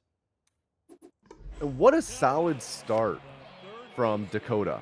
Like, that's really all you can ask for, especially with how the Kodiaks have been jumping down their throats early so far this series. Completely agreed. And these are the games I feel that the Mariners really have to win too. I mean, you got Dakota Parra versus Buffalo Boone. You cannot lose this game, especially like a seasoned veteran versus the rookie Buffalo Boone. This isn't to take anything away from Buffalo Boone. It's just you're not going to get every opportunity against the Kodiaks, and their pitching has been basically as good as their offense through this entire postseason. So it's, you know, you got to get to them at some point. And I feel like this is probably the best pitcher to get to, especially with how Pascal Noir has looked. Deep Blue Cat says, I love when Tomato Anus co-commentates. So much lore unlocked. I agree. It's just because you got to ask the right questions, you know? Full count to Viggo Pruitt. Woo! Good pitch, Wow. good take. I liked the pitch selection and location. I liked the take. And so a 1-out base runner now for the DH, Alfie Minkelschneider, yet to make an impact on this series so far. He's been pretty quiet.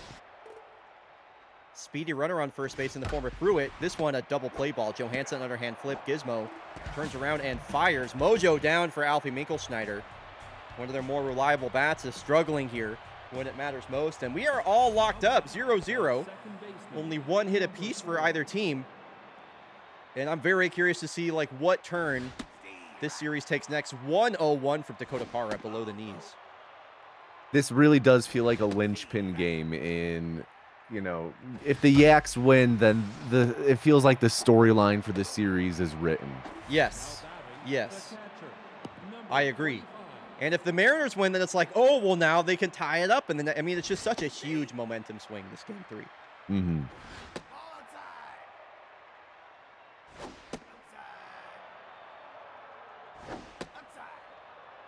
Raleigh Forte continues to get on base. He's having a big series. He's having a huge series. I know the Kodiaks have been hitting a lot of home runs, but do not overlook what Raleigh Forte has been doing from the 9-hole. Yvonne Hicks, a great dive. Wow. Wow, great play. Goes the short way. Heads up play. Probably not going to get Lola Dominguez over there at first, but Yvonne Hicks dives to her, what was that, to her right. And I really like getting Forte out there over at first instead, or at second rather. Because, yeah, I don't think you're beating Lola on that throw. So 2 outs here for Katabura. Ooh, takes an early hack. And that is a gift to Dakota Good Parra. heads-up play. Kodiaks blank through 3. Dom Hudson to lead off. It'll be Hudson, Usted, and then Commander Shepard. Number 71. Dom Hudson swings at the first pitch, gives this one a run out to the wall. It's off the wall. Decatur Reeves lays this back in quickly, and woo! On a bang play. It's a lead-off double for the veteran Dom Hudson. Let's take another look at that. I thought he was going to get thrown out. Takeda played that perfectly off the wall. Man, Absolutely perfectly. that was a crazy play and a really great throw. And yeah, just in there before Gizmo can make the tag. Crazy play. Let's see if that run can come around to score now. Here's Vidar Usted batting from the left side. No home runs, no RBI in this series. A chance to notch his first ribby right here. Or in the postseason, I should say, not just in this series.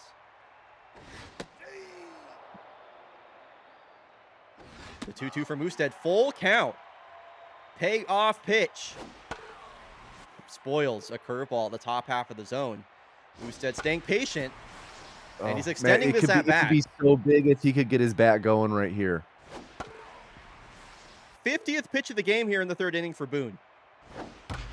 Driven, and this will There you drop, go. and Dom Hudson is getting waved around. There will be no throw. RBI, Vidar Usted, Mariners.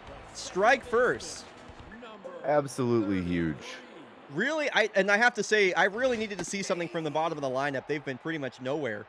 Really nice to see the 8 and 9 hole batters combine to get on the board early, especially with the top of the lineup coming up. And Commander Shepard, boy, has she had a bad start to the series, and that will just continue as she grounds into a double play. Just brutal. No, that run was hard fought. Like, that was absolutely earned by those two. I mean, that at bat went on far longer than it probably should have. Yeah, I have to say, hard fought is the best way to describe that. Dom Hudson just barely gets a hustle double. Vidar Usted puts together an extended at bat, and then an RBI single. And especially with a guy like Dakota Parra on the mound, one run is such a huge difference maker. Yeah. It's just so scary because, like, as the Mariners, you are absolutely fighting tooth and nail for a single run, and you just know that anyone in the Kodiak's lineup is a threat to just change that at a moment's notice.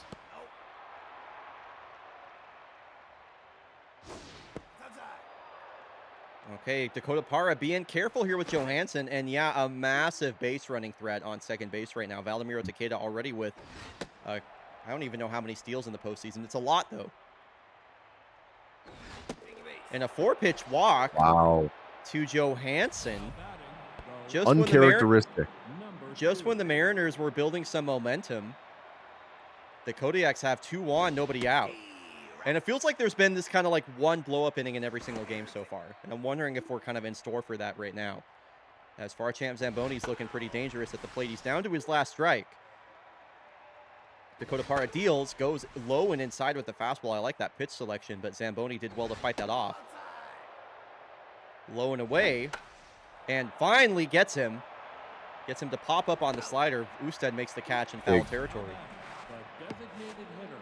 You get out of this inning with a ground ball now. And Johansson, not a lot of speed over at first base, so yeah, a double play. Anything on the ground. And good chance that the Mariners can turn 2. Goldsmith himself, not very fast. Okay. There you have it. Ooh. Yeah, nice heads-up base running, good play. Good baseball all around from both teams right there. Julie Mao has been the problem for the Mariners so far. Home runs in the first 2 games. And this one's a fly ball out to deep right. So McTavish. Oh! So McTavish with one of the plays of the series. Wow. Potentially saves multiple runs. Yeah. That could be a turning point for the series. Wow. Not making an impact with his bat, but is making an impact in the field. I love your jaw drop in the replay right here, Tommy. This is nuts. I genuinely thought it was in the in the gap. I thought that was 2 runs coming in. That looked so bad. Yeah, not if you're the $20 million man. He's trying to make his mark on this series one way or another. That was awesome. Catchy, I agree. What? We were just saying, like, you expect more from a player like him, and I'm glad, like you said, he's making it up in the field where he's lacking at the plate. You got to have more from Soap. Marge Lowbrow continues to get on base and continues to be the best hitter by a large margin on this Mariners lineup. Large margin. Large Marge. I mean, her nickname is literally Large Marge. Maybe we just call her the Large Margin? I don't know. Anyway. 1 out, 1 on here for Solomon Doinkers. Switch hitting corner infielder. 3 home runs in this postseason. Batting average now sitting at 200. This one flicked to the third baseman, Julie Mao. So a quick 2 outs now for Vigo Pruitt, who got a walk earlier. Number 30. Approaching 70 pitches here for Buffalo Boone. And he's ahead in the count 2-0.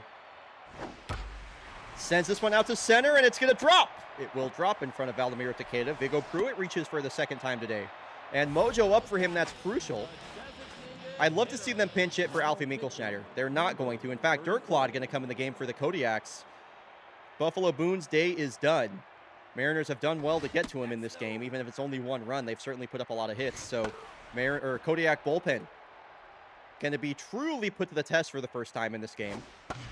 And Alfie Minkelschneider lifts this one out to left field. They're sending the runner. No, I was going to say, that was a crazy send.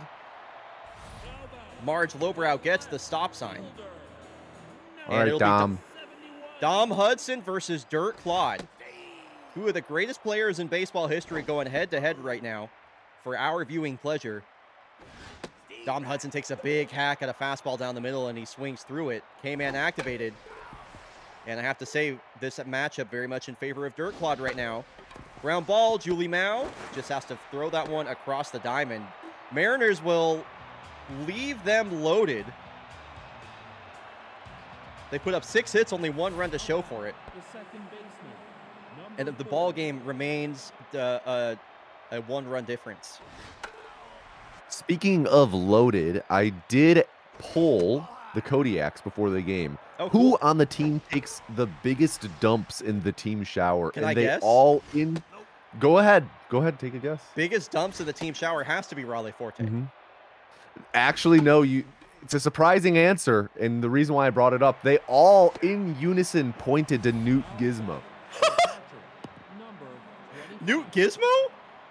Quite the reputation. Big dumper. In the shower? In the team showers, yeah, it's like a team competition or something, I guess. They see who they have the hardest time, like, smushing it down the drain, and she wins every time, I guess. We're getting back to baseball. Okay, so Lola Dominguez leading off here. Dakota Parra is on 70 pitches. Who does this? I don't know. I'm just trying to move on at this point. I just want to note that I was never asked this question. Lola Dominguez with a 2-out single. That's going to bring up Uday Katabura. And Uday Katabura right now is representing the go-ahead run. I mean, that's the thing. It's still a 1-run ball game. The Mariners have really looked like the better team so far, but it's just a 1-run difference. And like you mentioned, Tommy, so much home run power at any part of this lineup for the Kodiaks. Yeah. Wow, a huge strikeout on Katabura, I have to say. And the Kodiaks have been shut out through 5 innings. What another, I mean, just tack it on as another amazing start by Dakota Parra. Number 72. Okay, so Dirkklad making his 2nd appearance, and Vidar Usted swings at the first pitch and gets another base hit. Usted, both of the catchers have been having great series from the bottom of the lineup, I have to say, Tommy. Yeah, it's a bit unexpected too. Like you said, like bottom of the lineup, neither of them have had the strongest playoffs to Commander this point. Shepard, right field. This has carry. It skips over the Wow. short ball. Absolute laser. Commander Shepard has finally arrived in this postseason. Right into the tarped off section. After Vidar Usted gets on base from the 9-hole, the top of the lineup will bat him in. Commander Shepard with a line drive home run.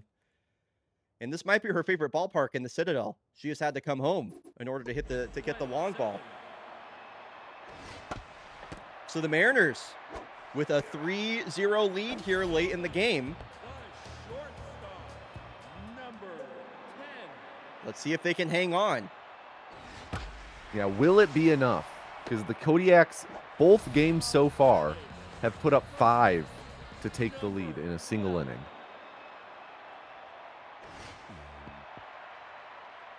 Dirkklad missing high to Marge Lowbrow. And Lowbrow trying to make it a 2-out base hit. That one caught by Uday Katabura. He made a couple of nice plays out there in right field. So the Mariners, in their first game here back at home, The center fielder. looking like they might tally their first win of this series. Still 2 innings left to play. And a lot of excellent Kodiak batters yet to come to the plate. Yeah, Impara, he's incredibly locked in, but I'm not sure he has it in him to go the distance. His pitch count's pretty high, so 80 Mariners, pitches. or sorry, the Kodiaks certainly have an opportunity to pounce on whoever comes in to relieve him. Don't know what Takeda was swinging at there, but the Mariners will take that all day. Number 21. They're going to leave in Parra. They're probably going to let him try and finish this inning. I mean, I'd give him at least one more base runner before I pull him.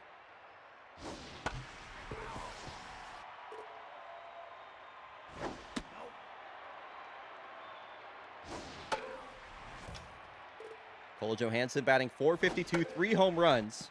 That looked like it was about to be home run number 4. That's where she makes her money, that high pitch. Full count here to Cola. Flicked into left field, and I think that's going to spell the end of Dakota Parra's start, if I had to guess. Now batting. I would expect to see Alto Driveway coming out of the bullpen here. No, they're going to leave him in versus Not yet. Zambo. Okay. Maybe he's thinking Whatever double you play say. here. Pitches him low. This one is also sent out to left field. Just peppering the Oh, left field grass ugh. right now. I don't like the way this looks. I don't either. Now batting. I don't either. Designated hitter, number 95. They're leaving him in. I mean, I would imagine maybe the thought process right now is we don't have anybody better in the bullpen than our best starting pitcher. But over 90 pitches here for Parra with 1 out. He does get the ball on the ground. Run scores. Okay. Now Okay, RBI we'll take it. fielder's choice. number But Julie Mao is up. And Okay, they're there gonna you go. They're going to Bringing go in left Walker. on left here with Walker Nassir, who is appearing in the 3rd straight game, I might add. And he's way ahead of the count versus Julie Mao as she chases a slider inside. The 1-2. Ooh, now falling behind. Did well to spoil off a nice curveball on the outside corner. And this one, oh, Yvonne Hicks snow Ow. cones it in her What? glove. Stop. Yvonne Hicks has made quite a couple plays at short so far in this series, Huge. and that might be her best. That might be her most important at that, as it prevents it from going to another 1-run ball game. And the Mariners are looking much more comfortable now that we're back in their home ballpark. So Dirk Claude going to come out of this game. In comes Milan Lee. And a first pitch forkball fouled back. Milan Lee's been, like most other Kodiak pitchers, very solid in this series as that bat shatters. Milan Lee was a mid-season pickup by the Cascadia Kodiaks. They had long sought his services. Me, the Kodiaks manager, was a longtime admirer of his on Corsa Palermo. Very much a finesse pitcher, also a rare forkball thrower. That's like my favorite pitch in the game.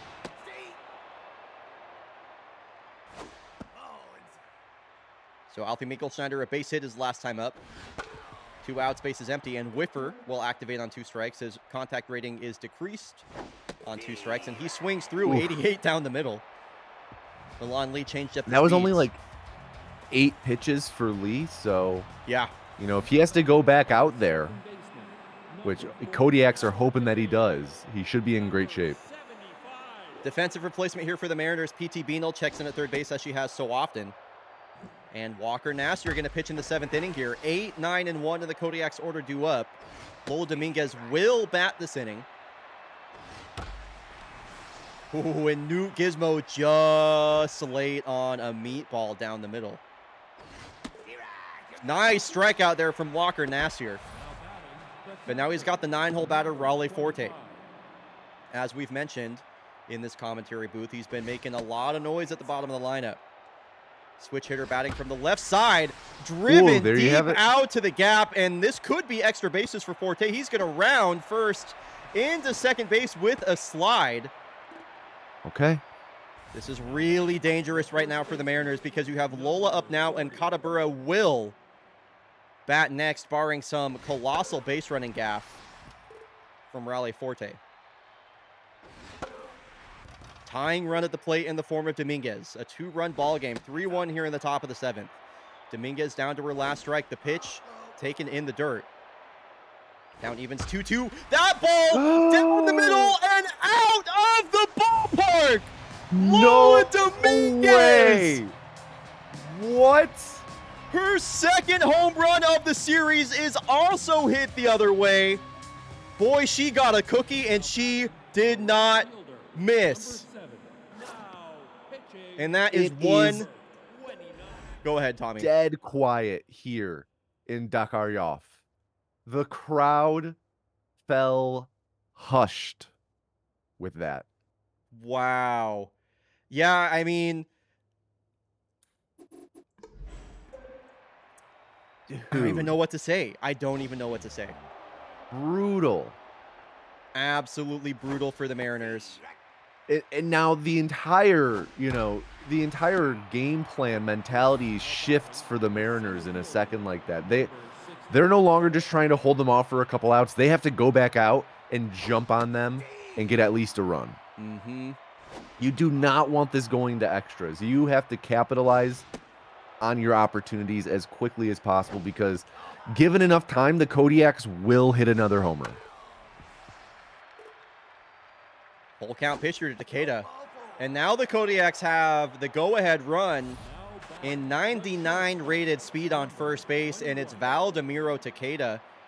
And Kola Johansson at the plate. I mean, yeah, the Kodiaks can take a 2-run lead here with one swing of the bat. Like, this is... Okay. Woo! Hard hit off the bat of Johansson, but it's caught by Shepard. So some hope for the Mariners. This part of the lineup coming up right now is 4 for 7 with multiple extra bases. Jewel Romero going to make her first appearance in this series. She's going to pinch hit here for Dom Hudson versus Milan Lee. Quickly down to her last strike. Milan Lee had a very efficient 8-pitch inning back in the bottom of the 6th, and he'll get Jewel Romero to pop out on that pinch hit. Hop off the bat, just way too high. Now Vidar Used's had a good game. Commander Shepard waits in the wings, but Milan Lee is just pounding strikes into the zone. This one is softly lifted, and Takeda there for the running catch. Commander Shepard, already with the home run, has an opportunity here. But Milan Lee's looking pretty dialed right now out on the mound.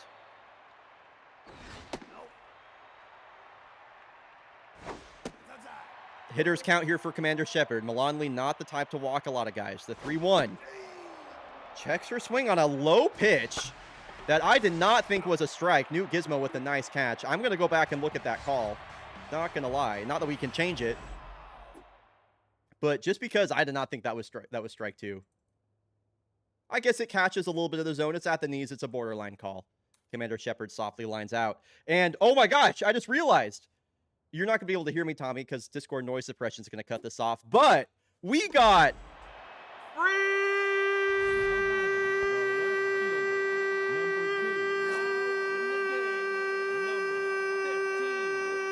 baseball here in Game 3 of the World Series. This game is going to extras. Farchamp Zamboni is leading off.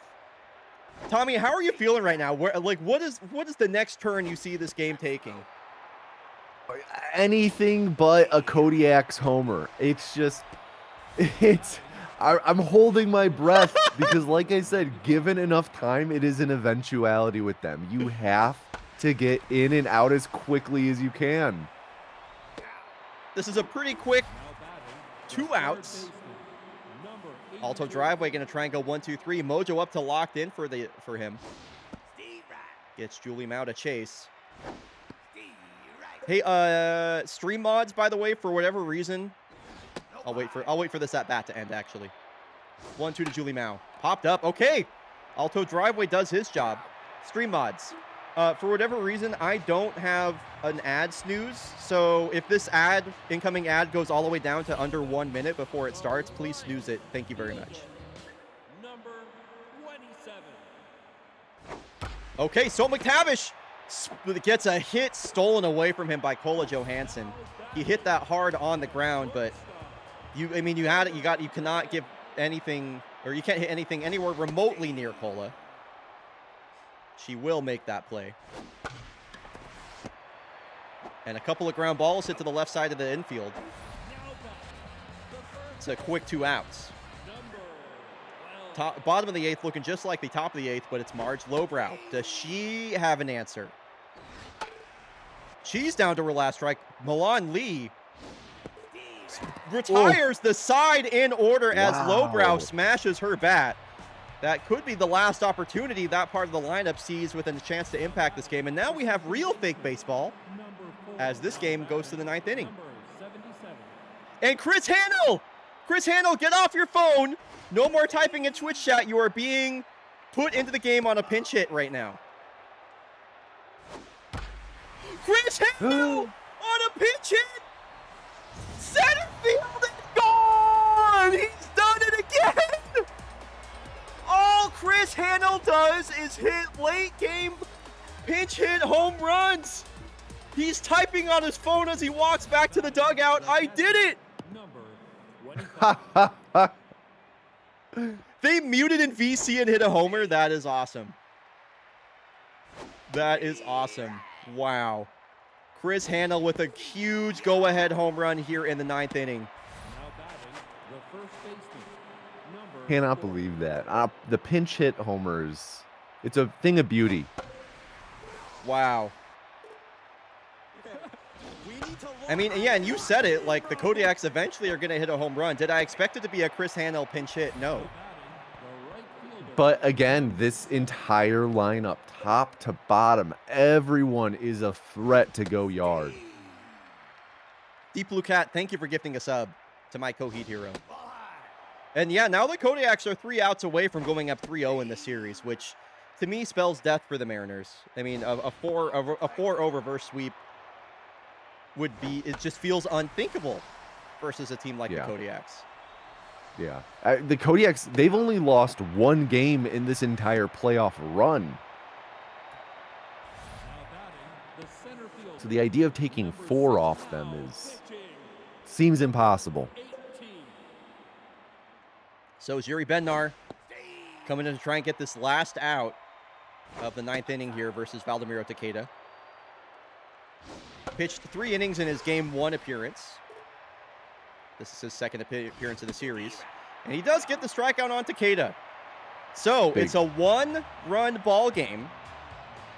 It'll come down to PT Beanil, Viggo Pruitt, and Alfie Minkelschneider. We have another giveaway in chat. The Motos is doing another Kodiak's hat giveaway. You can type !enter to win that right now. Or no, it's a t-shirt. It's a t-shirt. It's not a hat. It's a t-shirt. And Ri Kyung Jae going to make a pinch hit here. Has only appeared in 1 postseason game so far.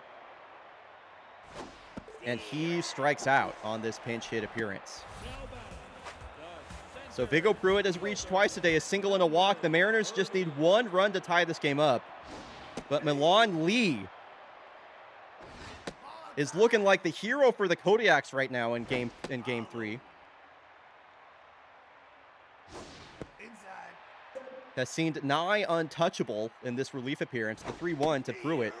That's called a strike. Strike 2, payoff pitch. Don't want to go down to your last out here. Got to get on base if you're Viggo. Got to put the tying run on base right here. Chaotic Good Jay, congratulations. Full count to Viggo Pruitt. Oh, he takes it for strike 3. It's a perfect pitch. It is a perfect pitch for Milan Lee, and now Crouch Kick only needs to get 1 out, and the Kodiaks are about to steal this game. Unless Alfie Minkelschneider does the unthinkable, Kodiaks are stealing this game. Whiffer active? Wow, that's a close take. Minkelschneider, do you have it in you? Wow. No, he does not. The Kodiaks are up 3-0 in this series, dude. I mean, this is my team and my heart is broken. I manage the Kodiaks and my heart is broken. Absolutely, man. It's hard to, it's you know, the kid getting beat up on the playground. It's like, stop. The Just Kodiaks ripping it away from him. were shut out through 5 innings. They scored 4 in the final 4 innings of play, including 2 in extras, and it's a lot of work to do for the Mariners. I gotta say, I don't want to call it cooked, but it's feeling a little bit cooked right now. Oh, we have another. Do we have another giveaway? Jesus Christ, chat! If I'm you, I'm just typing exclamation enter in chat like every 2 minutes or so, just in case there's a giveaway going on. Because at this point, you never know. Kodiaks are up 3-0. The Mariners lost the Dakota Para start, which is a tragedy, and it'll be Bryson Longstroke versus Pascal Noir. Kodiaks are on World Series point. We'll be back in 90 seconds. Wow.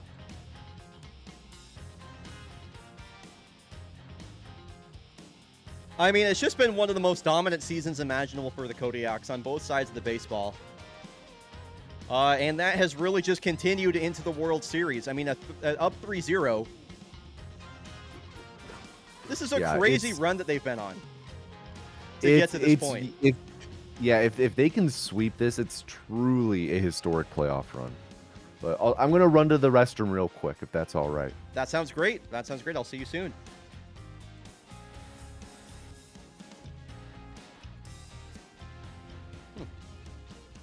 And an ant on me, apparently. Motos, congratulations. Thank you, everybody, for all your giveaways, by the way. That is so kind of you. Chat, do we have any hope for the Mariners right now? Do we have any hope for the Mariners right now?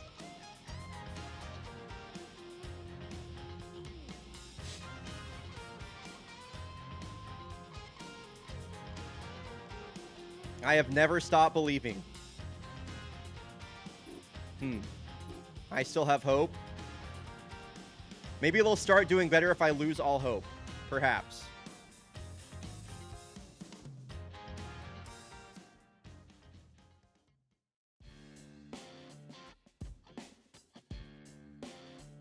Oh, Birdie, the Bomberos hat looks sick. That turned out so well. I'm really happy with that.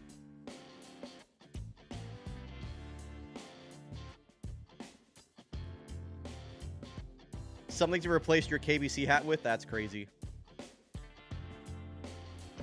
I just want it noted that I was muted while I was in the watch party of voice chat when I went to bat, just to maintain the realism. Chris Hanel, man. All the guy does is hit clutch home runs in extra innings. Like, that's just all he does. That's just all he does. Oh! Oh my gosh, we have dog on camera? We got dog cam? Is that I can't tell, is that Edison or is that Duncan? Oh, this is Duncan. This Duncan is Duncan. Came to hopefully be the rally pup for the Mariners. Rally pup for hold on. I have to go get Dragon now.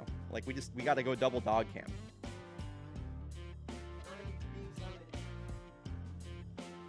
You're looking right at he's looking right at the camera. All right, buddy, We gotta go double dog cam. Duncan. Oh, we're double dogged up. We're double dogged up. on, It's Bark in the Park night at Game 4 of the World Series. Oh, Dragon is also here. Dueling doggos. True. Oh, Dragon's just fully leaned into me right now. He's being real cute. Here, let me move the mic over so y'all can see him.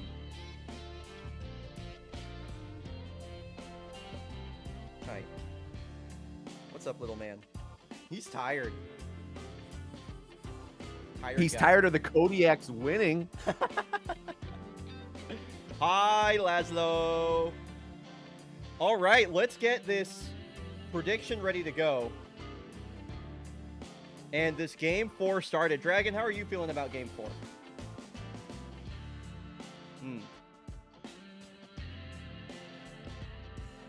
Riveting words from Dragon. So, here we go, chat. Prediction is live.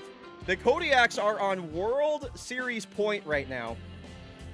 The Mariners, they're going to have to reverse sweep the Kodiaks. The Mariners cannot lose a game from this point forward. We have, who put 90+ thousand Dargy Dots on? Oh my God. Gormy Gorm put 87,000 Dargy Dots onto the Cascadia Kodiaks. This is a 1 to 18 return ratio if you vote for the Mariners. Oh my God. Bean Beam just put 250,000 Dargy Dots on the Mariners. This is crazy. This is looking like it might be one of the biggest predictions in twitch.tv/bryonato history. Dragon, you're so content right now. Wow. Normally he wants to get down. This is so cute. He's just hanging out. He's locked in. He had his toothpaste and orange juice. He's all set. He literally looks like this emote right now. Like he's doing that face. He's doing the face. Dragon, that's you. He does not care. All right, let's go game 4. All right, here we go. Oh wait, yeah, right. I should probably set my lineup. That's a good idea.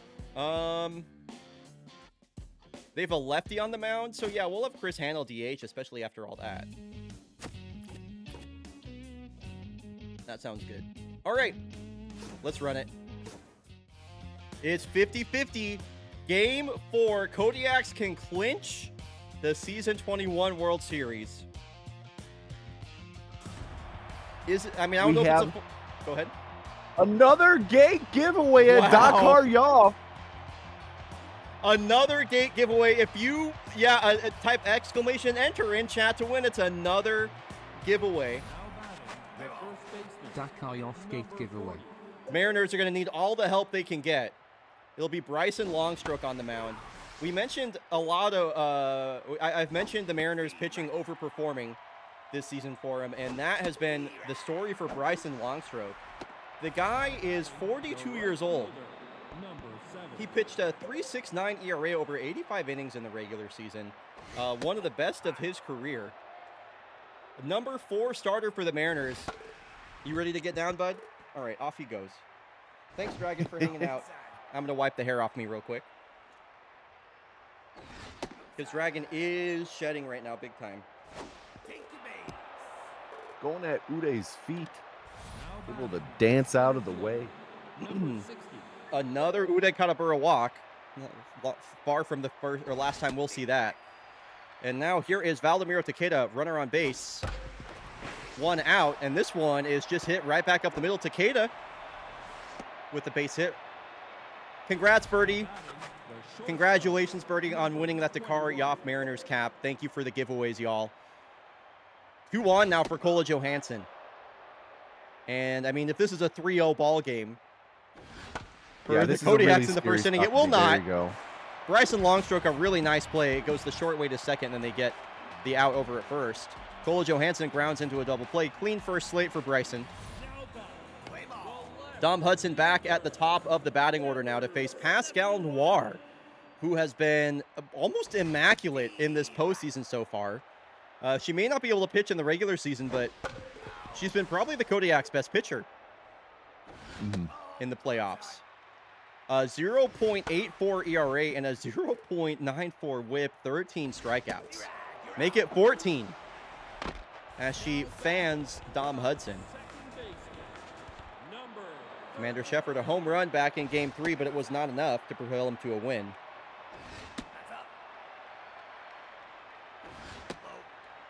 And in the count here, 3-0 to kick off Game 3. On a 3-0 count, she grounds out to Kola. I always say if you're swinging 3-0, you better at least elevate the ball. In my book, Tommy. I don't know how you feel about that, but if you're swinging 3-0, keep that ball off the ground. What the hell? Yeah, it's so, and I'm someone who, like, 3-0, I don't care how good of a hitter you are, lay off it. Lay off it. Right. The realization that I went all in. Go ahead, Tommy. Go ahead. No, go ahead. Go ahead. I was just reading Gormy Gorm's chat message. The realization that I went all in on Pascal Noir's last ever start as a Kodiak. That is true. We are witnessing history right now in that we're watching her final start in Kodiak Gray, which is kind of cool. Yeah, this is the last time you'll see Pascal pitching for the Kodiaks, if you can believe that. So Chris Hanel getting the start at DH today after those late game heroics back in Game 3. This one's picked by Marge Lowbrow. As Bryson Longstroke trying to make it 3 up, 3 down here in the top of the second. Whoa, not getting the strike call on a high slider. Back in the zone with the curveball. 1-1 the count here to Julie Mao. Julie Mao has certainly been a scary batter this series so far, and I asked her before the game what her secret was. She actually keeps a printer and a fax machine in her locker. She likes to print out a photo of that day's opposing picture and just go to town on it, eating the paper. It's like a whole manifesting the devouring of the opposition. That actually tracks. Nobody hit more opposing pitchers with comebackers this year than Julie Mao. Makes sense. Makes sense. I mean, she is figurative. I mean, she is, yeah, she's figuratively and literally killing opposing pitchers. That's pretty amazing. A leadoff walk for Marge Lowbrow. I mean, she still maintained her position as the best hitter on this Mariners lineup. Another passed ball for Raleigh Forte. That trend continues. Runner on second base in scoring position here, and nobody out for the Mariners. The Mariners have taken the lead in games 2 and 3, but have went on to lose both of those games. This goes to show how unsafe any given lead is against the Kodiaks. True. Yvonne Hicks strikes out. That's going to bring up Viggo Pruitt. RBI dud and tense mojo. Have his hitting ratings looking pretty miserable right now. Yeah.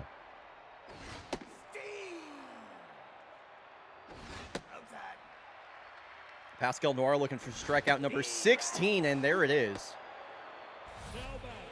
Just disgusting stuff. Mariners' calling card all season was their offense, and we're just not seeing it in this series so far. I mean, taking a look, especially at the Kodiaks' stats for their pitching staff, this is the best their pitching staff has performed at any point in the entire season, period. Like, full stop. We have never seen the Kodiaks pitching this good this season. I mean, truly the Kodiaks have saved their best baseball for last. And, I mean, it seemed like they haven't lost a beat at any point. Even when they've been down, like we've been saying, they've never felt out. Like, they truly feel as though no matter what the run columns say, they have a shot to win. Nice strikeout there from Bryson Longstroke. Gets Raleigh Forte to swing and miss on a full count. 8, 9, and 1 in the batting order. Coming up here for the Kodiaks. Or I guess that was 8. This is 9. 1 up next. Bryson Longstroke locked in. You love to see that. The 2-2 to Gizmo. Backs her up. You do not want to walk the 9-hole batter with Lola coming up. 98. Blows it by her. Nice pitch. Lola Dominguez, 5 home runs in the postseason. What the hell? I mean, go back and look at her fake baseball reference page. At no point in her career did she ever have this sort of power. And we're talking, she's been in the league since like season 12. Never had a season with a home run count over 8. And she has 5 in just the postseason. She had 19 in the regular season. It's unbelievable. She works a walk. So a 2-out walk to bring up Uday Katabura, and he's thinking 2-run home run right now. Surprisingly, he's tense, though. Yeah, it's been far from Uday's best baseball in this postseason. Kodiaks have been weathering the storm with really, I'm not going to say without him, with 2 homers and 5 RBI, but got to get that ball to first. Whew. That would have been backbreaking if you bring up Valdo with 2 on. All right, so I think Alfie Minkelschneider not in the lineup for the Mariners today. It's P.T. Beanel getting the start at third, and Solomon Doinkers the DH. So Vidar Usted will lead off. A couple of lefties leading things off here for Pascal Noir, who's locked in again, by the way. 2-2. Sent foul the other way. Strikeout looking, another strikeout for Pascal Noir. Paints the outside edge. And the 9-hole batter now, P.T. Beanel, who's only seen limited play in the postseason so far. Not much power in her bat. Great contact bat. Does have the tough out trade as well. Curious to see how she approaches Pascal left on left. Tough out activated. Little weak flare. New Gizmo makes that catch just on the right field grass. So second time through the order now, Dom Hudson. Believe he struck out his last time up. I don't know if you remember. I do not. The 0-2.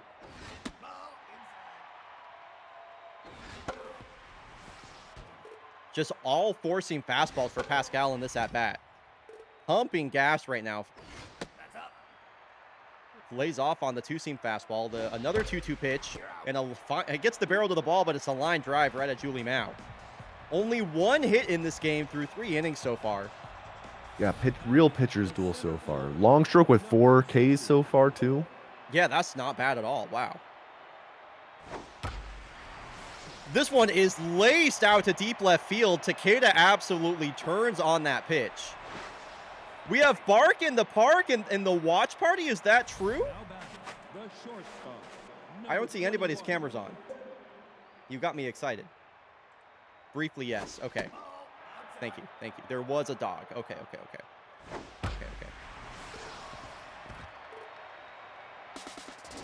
Takeda going for third, and he's in there. Oh, my God. This guy's nuts.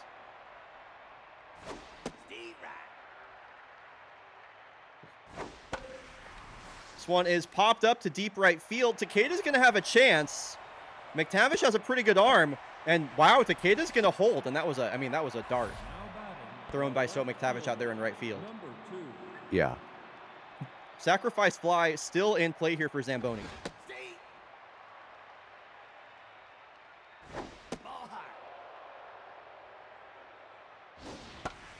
This one's popped straight up, and Mariners can breathe a brief sigh of relief as the sacrifice fly taken out of play.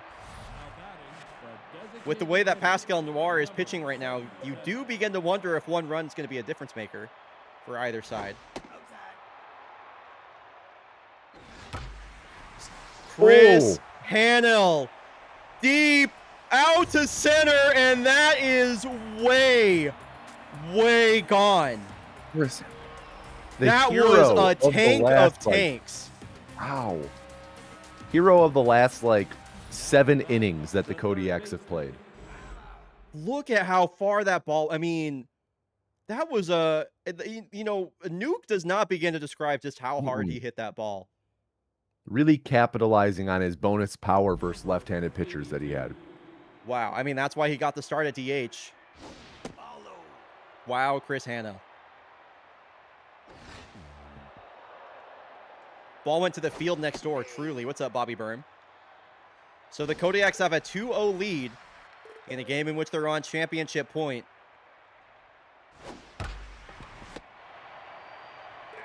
Yo, Deep Blue Cat, thanks for gifting another sub. Much appreciated. Man, this is a scary spot to be with if you're the Mariners. You have 12 outs to try and tie this up, maybe take the lead.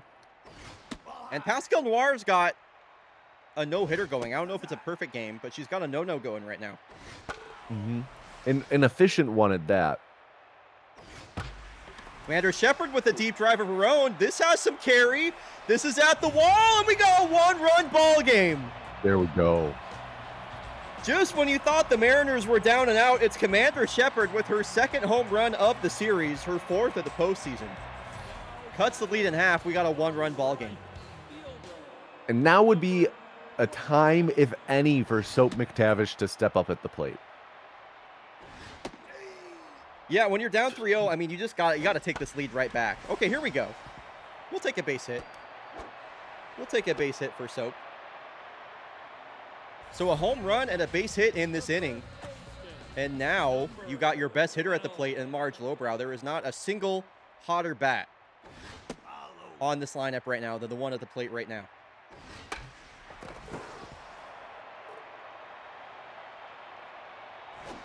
Large margin Marge. That's right, Makabudu. And she's got a hitter's count. The 3-1 from Pascal. Ooh, chases a two-seam away. And Pascal Noir's back in this count now.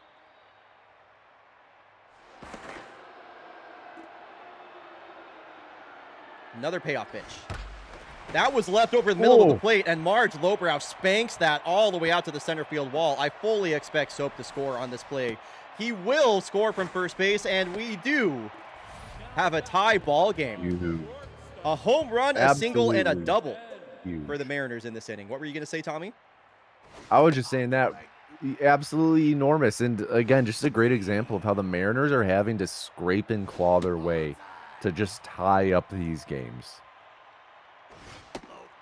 And another hitter's count here, the 3-1 to Yvonne Hicks. This one hit up. This will get the runner. Oh my gosh! Cola Johansson with the rarest of rare errors. You never see her miss a play like that.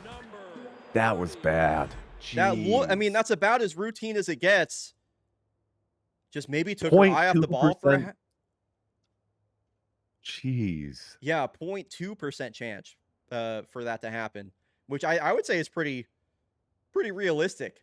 Not often you see Cola make that sort of error. So now runners on the corners, nobody out for the Mariners.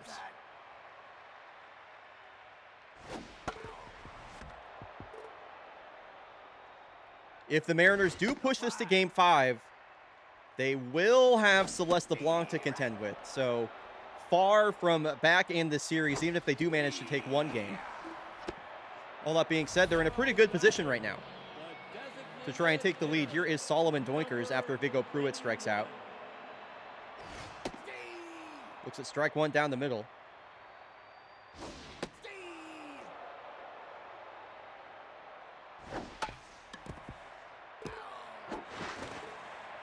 Another 0-2. Staying alive here on 2 strikes. Doinker starting at DH in place of Winkelschneider. A ground ball. Pascal Noir goes to second. Johansson to first. Wow. The Kodiaks will keep this a tie ball game. That is a hell of a double play.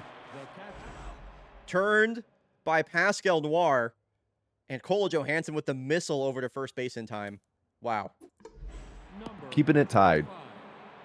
Mariners back in this game. They do score 2. They had an opportunity to score more. 8-9-1 coming up here for the Axe. Raleigh Forte, the leadoff batter. It just feels like a Raleigh Forte home run right now. It's just kind of what I'm feeling. I honestly was thinking the same thing. Like, I was looking, I was like, it's crazy he does not have a single home run this entire postseason. Now batting, the second baseman, number 4. So the 9-hole batter now in Newt Gizmo. Bryson Longstroke approaching 70 pitches. Trying to think of what the bullpen situation is right now for the Mariners. I think they have Barney Friedman available. Alto Driveway was used in the previous game. I think Walker Nassir is available. Jiri Bednar probably also available. Number 40. And they're going to leave in Bryson versus Lola. The Mariners are in a really tough spot, too, with them being up against elimination and the series being over. Whoa! Nice catch, though. He's had a couple of those.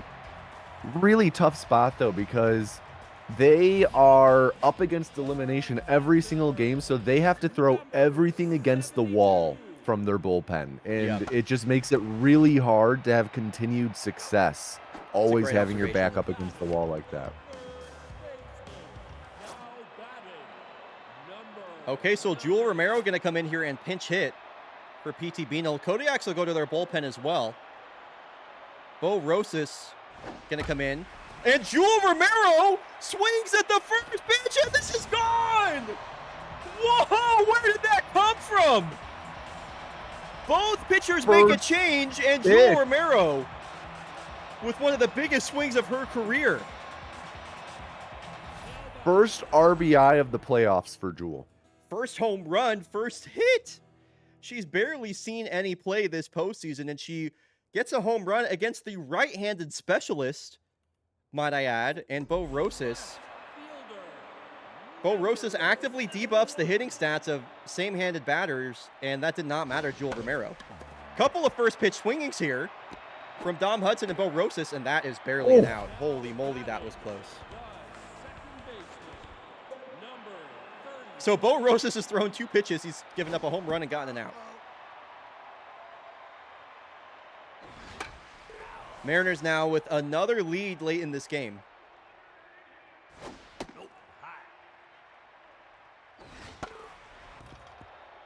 One of the most unlikely heroes for the Mariners in Joel Romero. And swinging at ball 4 on a full count is Commander Shepard. Strikeout there for Bo Rosas. So for the first time this game, the Kodiaks trail, but they'll have Uday Kadabura lead it off. The right fielder, number 7. Now in the game, number 3. Oh. So Defensive substitution taking Jewel out immediately after the home run. yeah, Ri Kyung Jae going to come in there and play third. He's only seen limited play in this postseason so far.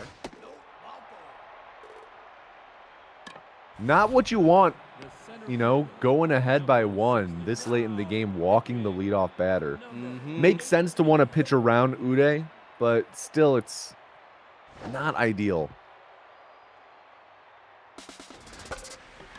Kodiaks tried to call the hit and run again. This one a fly ball to center field as Uday will retreat back to first.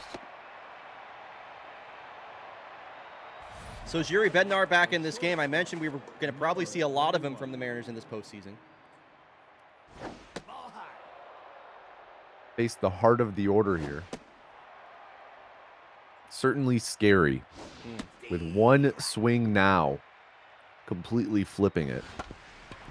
Ground ball to the right side of the infield. Commander Shepard goes the short way. Yvonne Hicks late back in, getting the throw back to first, so a fielder's choice. Cole Johansson replaces Kadabura on first base. Most importantly for the Mariners, Jiri Bednar is locked in. And being locked in is super important for a couple of reasons. Obviously, it buffs his stats. But in these playoff situations, the pressure gauge is just always maxed out. And the higher the pressure, the more your mojo. As I say that, he walks a guy. Moves the go-ahead run, or the tying run, at the scoring position for Chris Hanel, who already has The last person you want to see at the plate. He's got 2 home runs in his last, 3 plate appearances.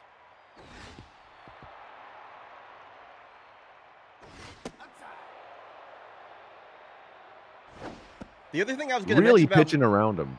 the other thing I was going to mention about Mojo is, wow, the bases have been block loaded. The other thing I was going to mention about Mojo is that you use less stamina per pitch as well. So Jiri Bednar was 1 out away. Unbelievable. No! Unbelievable. Are you serious? What? How do you do that? Walk, hit batter to tie the game? What a fumble. This is from the All-Star. Jiri Bednar he'd been so consistent this series up until that point. Forte can do some real damage here right now. Yeah, if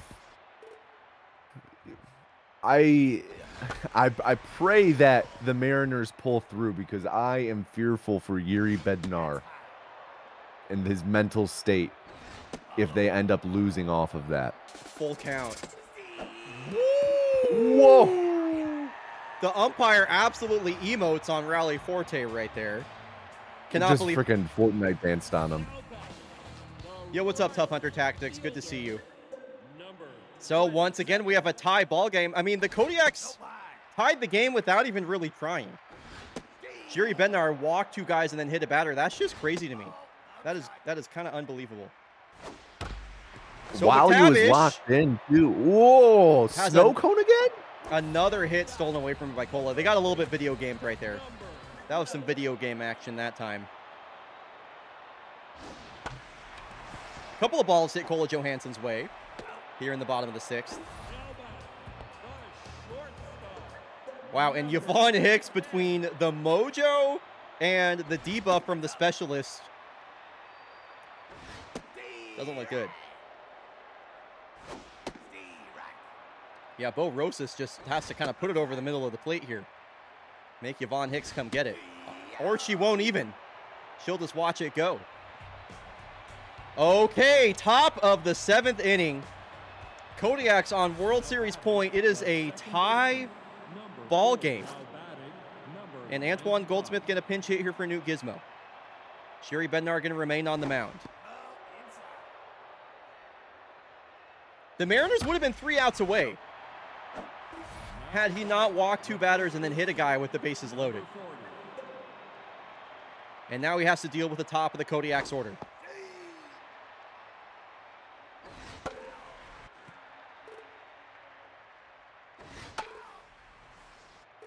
Such a frustrating way to have this game go. I agree, Nerd Piggy.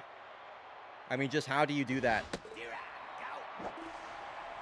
He does get the first 2 batters out here, so base is empty for Katabura, who has a pair of walks today. And Uday just kind of sends this one down the first base line. Okay, a 1-2-3 inning for Bednar. But this part of the lineup is 0 for 6 with 4 strikeouts. So they're going to have to muster something. Antoine Goldsmith now at second base. Bo Rosas remains on the mound. Mariners are going to try and walk this off and force a game 5. Or are we going to extras for the second game in a row? That would be wild. If you're the Mariners, you're certainly hoping for a late game surge here, which coincidentally, you know, Vigo, he just popped out, but I was talking to him before the game. He keeps a mini fridge stocked in the locker room with snacks for people to grab as they run out to the field. The only snack in it, though, is it's stocked with Ziploc baggies filled with anchovies. Apparently, the Mariners just cannot get enough of them. They are the Mariners. Their team It makes hashtag sense. is fish on. I do love It all anchovies. adds up. Wow, I really like that. I just keep the more things I learn about these Mariners, the more I like them. Vigo Pruitt, They're a too, talking- charismatic team. Vigo Pruitt, he was a late season acquisition by the Mariners, so I love the idea of him coming in, and he's like, you know what? I'm gonna make my mark on this clubhouse. Brings in a mini fridge, fills it with anchovies. The team loves it. Pretty amazing. Okay. Whoa. All right, I got to do it again. You know what For that the means? second game in a row, we have free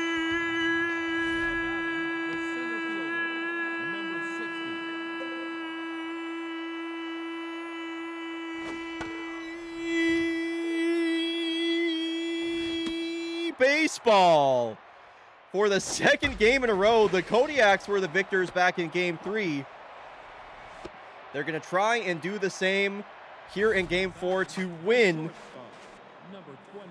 their 8th ever World Series as a franchise. Jerry Bednar coming out of the game. In comes Walker Nassir.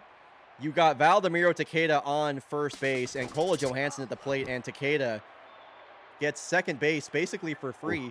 I have to say, like, if the Kodiaks end up winning, it feels like it's Takeda, the World Series MVP. Like, he's just been everywhere.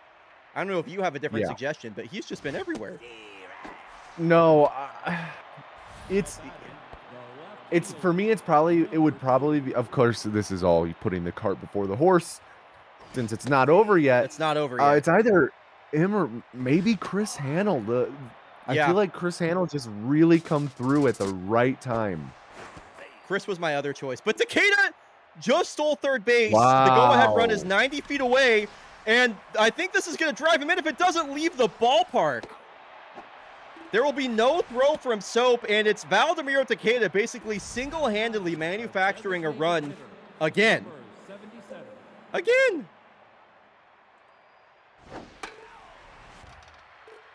So the Kodiaks take the lead here in the top of the 8th. And that could be the winning run. That could be the World Series winning run that we just saw right there. Okay. This is it for the Mariners. Bottom of the 8th inning. Ri Kyung Jae, Dom Hudson, and Commander Shepard. Kyung Jae does not have a hit in this postseason.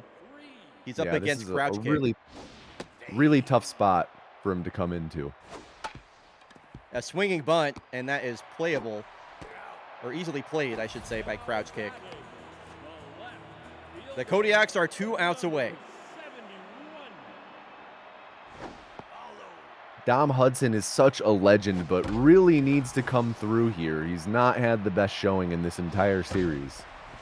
The Kodiaks are 1 out away. They've been clearly the best team in baseball all season long. And they are staring down the barrel of a 4-0 sweep of the Dakar Yoff Mariners unless Commander Shepard has anything to say about it. This is lifted, and this is gonna be caught! The Cascadia Kodiaks with a 4-0 sweep of the Mariners, and nobody was better.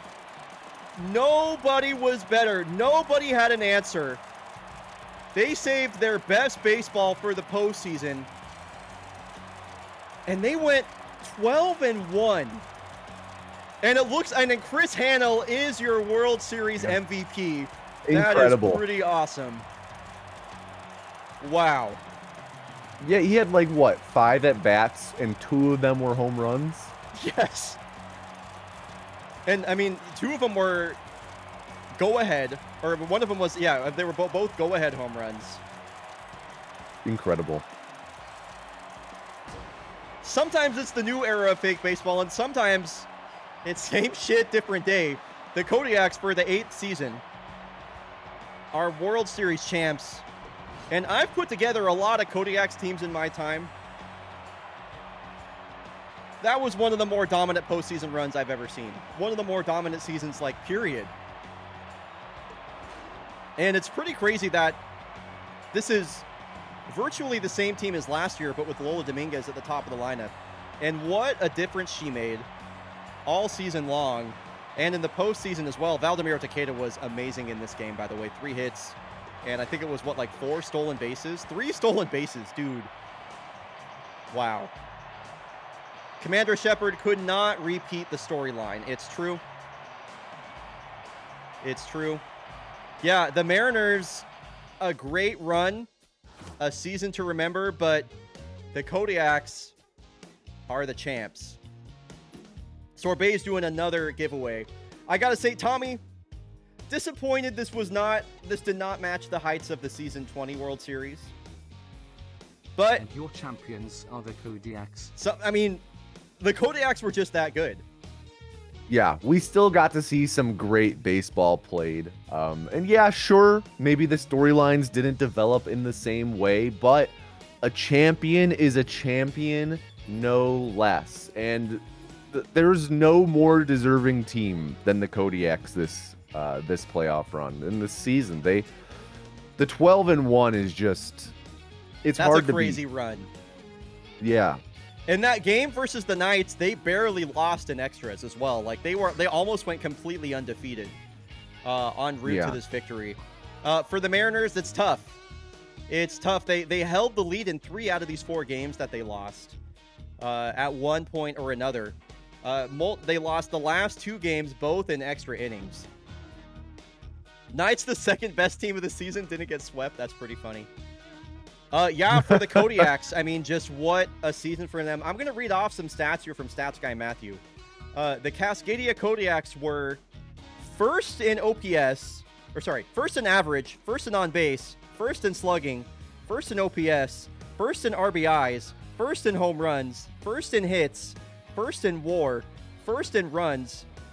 For their pitching, they were first in pitching WAR, they were first in strikeouts, they were first in FIP, they were first in WHIP.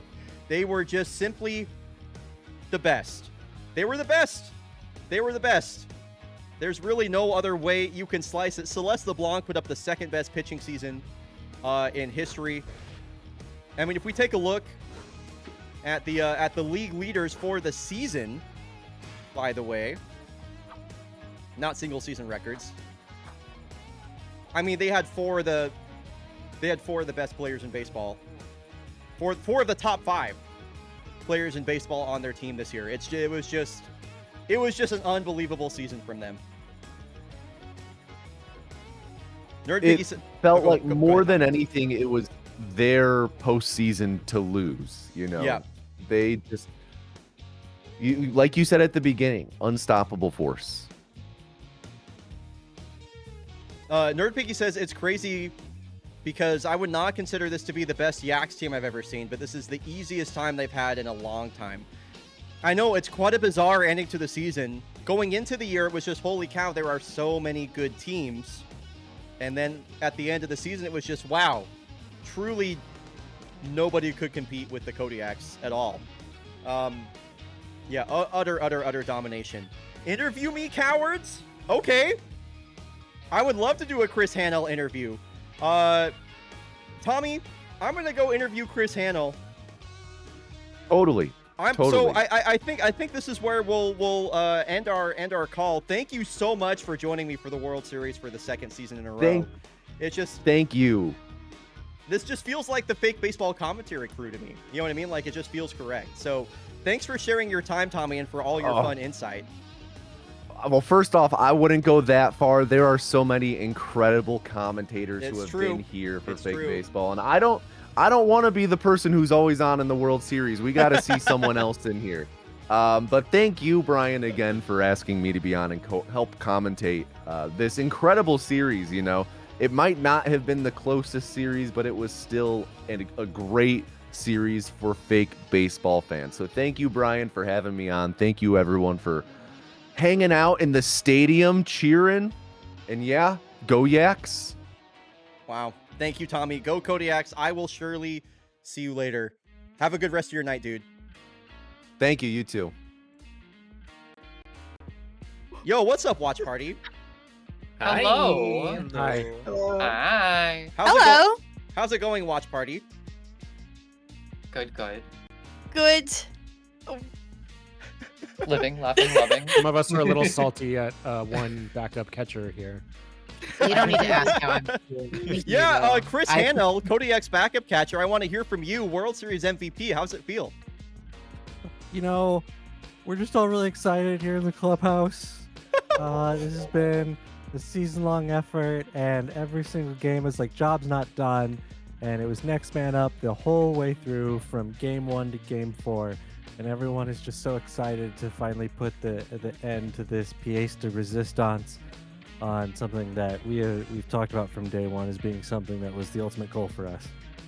So something I have to ask, Chris, is, you know, far from your best season in the stats column, but yet still the story remained that when called upon, you are there to make late game pinch hit home runs. So I just want to know, like, how do you do it? Like, what's your approach? How do you remain calm in all these situations? And how do you I mean, you have quite the reputation. How do you do it? Well, you know, it's the fact that I get to spend so much time in the clubhouse. I really use that time to study and understand every single situation that I might be brought up in, and knowing that coach might call on me in a situation where I might be able to contribute. And so I really try and maximize all of that time. It's not wasted. It's not something where I'm feeling like I need to be in there. I can be using that to find that moment and know that I can use that information to contribute to my team and make sure that they know that I'm contributing. Damn, y'all, Chris Hanel is all business. The baseball may be fake, but Chris Hanel is all business when it comes to hard-hitting interview questions. Chris, thank you so much for your time and Watch Party. Thanks, y'all. It was really cool. I love fake baseball watch parties. Hey, fake baseball. Fake baseball. And we love The baseball made me fake, but the fandom is real. It's true. And It's also true. one of the players is real. It's true. I'm gonna go say goodbye to the stream. Thanks y'all. Bye. Holy moly. So yeah, what a season. I am admittedly disappointed with the result, but the Kodiaks were just that good. Those glasses ain't for show. So as far as the off season goes, as far as the postseason goes and everything like that, I'm not entirely sure what I want to do yet. I usually stream the postseason in Discord, so keep an eye for what I'm going to do that. I don't know when that's going to happen. Folks, I would love at this point just to hear from everybody in chat. What were some of your favorite moments from season 22 or from season 21? I would love to hear from y'all. It's been a long season. We've been doing this since March. We've been doing this since March 20th, and it's finally over. So I would just love to hear just give me a couple of moments or a couple of games that you love to watch. When KBC got knocked out, that's evil.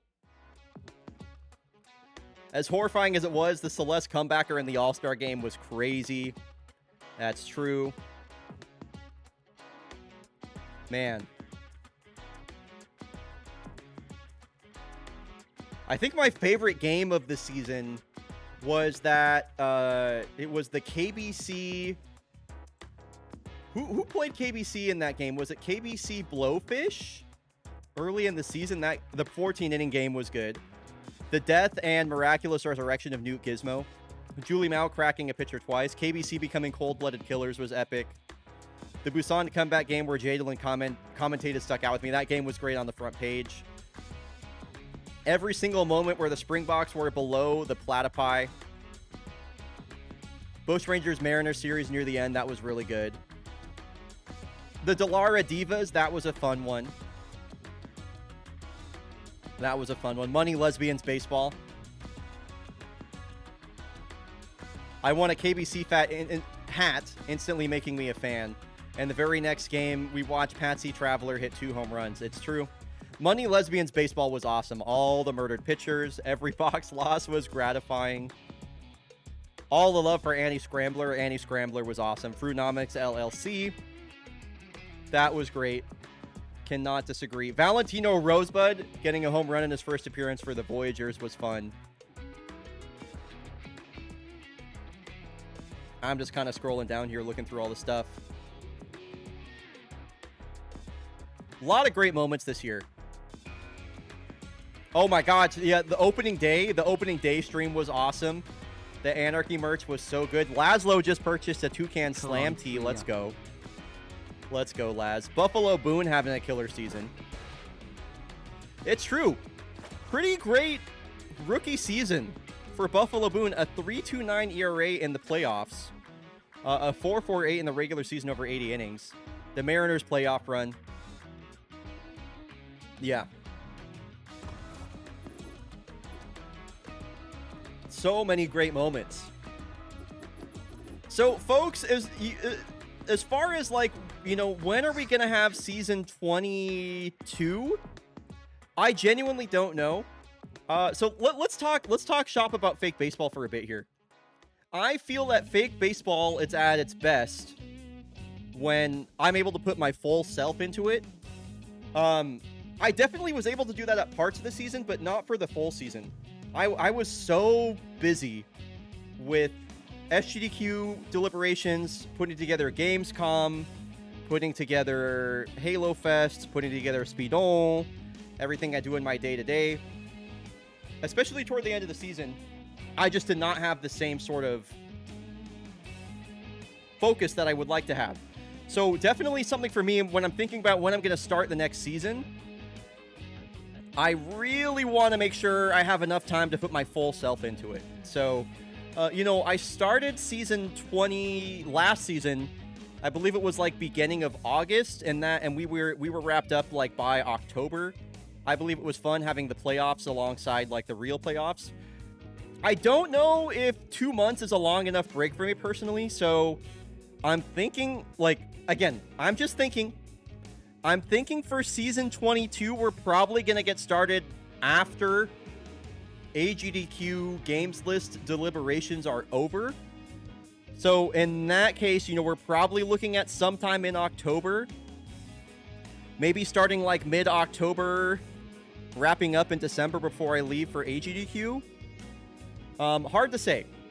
Hard to say. Another thing that I noticed about this, another observation that I personally had about this season was that 8 weeks of regular season action is just a little bit too long. It's just a little bit too much fake baseball. So I think what I'm gonna do, next season is, I really like the format that we have right now, where it's like 8 games per stream. It's 8 games per stream. Usually like 3 to 4 of those are Kodiaks and the rest are everybody else. So I want to keep that same format, but I don't want the season to take 8 weeks long. So we did 6 weeks back in season 20 with a pretty long All-Star break in between. It was like a 2-week break because I was at PAX West. I kind of like that. I kind of like that, I think. So we're gonna go back to 6 weeks, and so you might be wondering where are the next 20 games gonna go. My current plan is so the season is split in half by 40 games, right? I'm going to pick a 10-game stretch in either half of the first and second half of the season. That's going to be entirely simulated. So every single team, every single game for 10 games is simmed. And we'll probably make a whole stream out of it where we sim all the games, we watch the stuff happen, and then we go through and review like all the stats and all the stuff that happened and everything that changed in that brief period of time. So that's going to cut down the season by 2 weeks. And I think also just be kind of like a fun stream event. So some changes coming for season 22. And I'm also hoping with less weeks of fake baseball, I will have more energy to do things like I wanted to do this year, like fireworks night, like Bark at the Park, customizing the fake baseball. There's like still literally so much. I never did the first 10 games of Sims. I'm not doing the first 10 games. There's literally just like still so much that I want to do with fake baseball. So yeah, the day-to-day format feels really, really good. Oh! I just realized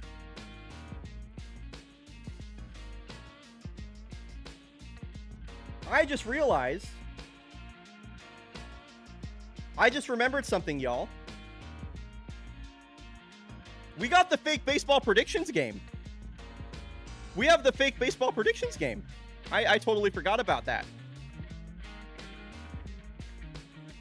Mm-hmm.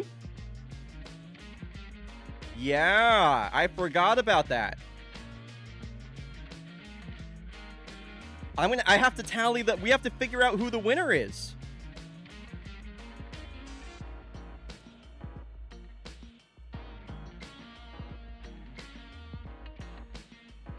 When you simulate, will you do it game by game in case of injuries? No. Just gonna sim all 10 games. Wow, so this will be fun to go through. So who had the Kodiaks winning the World Series?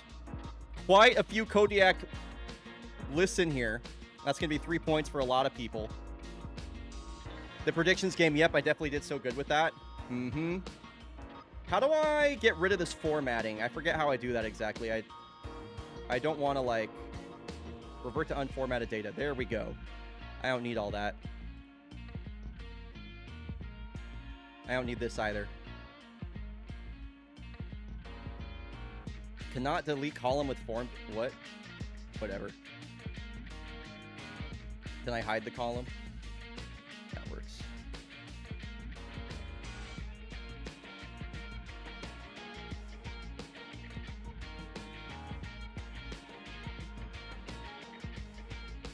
Whoever wins the prediction gets all the Dargy dots. I'm really curious.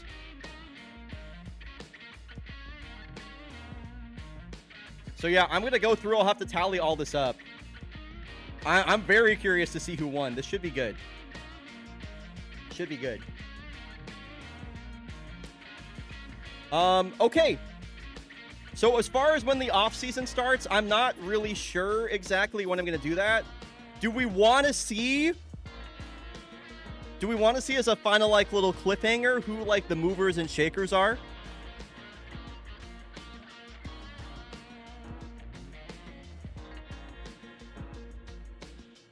Uday, please stay. Nerd Picky, I don't know why you would say that.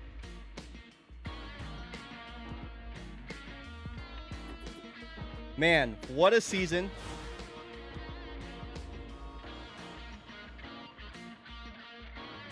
I know, but it's gonna happen. It's gonna happen if you say that.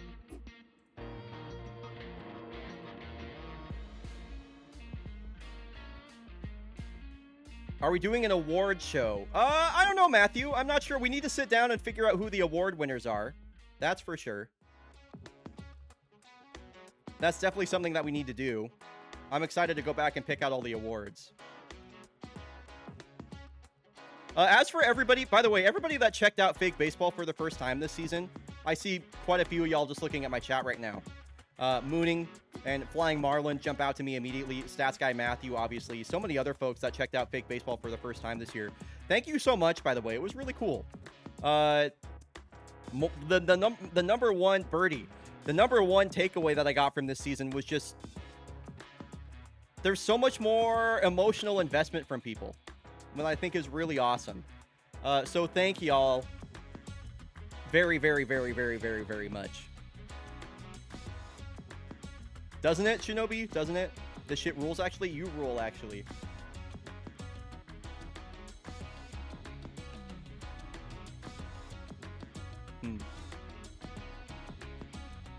It does feel like we should hand out the awards before we start the off season. It does feel like we should do that. I don't know. Just a thought. Wow. Kodiaks, their second World Series in 2 seasons. It's Uday Katabura's 3rd ring, by the way. Uday Katabura is now a 3-time world champion. That's so cool, Tough Hunter. Oh, that's so... I love that. That's really, really cool.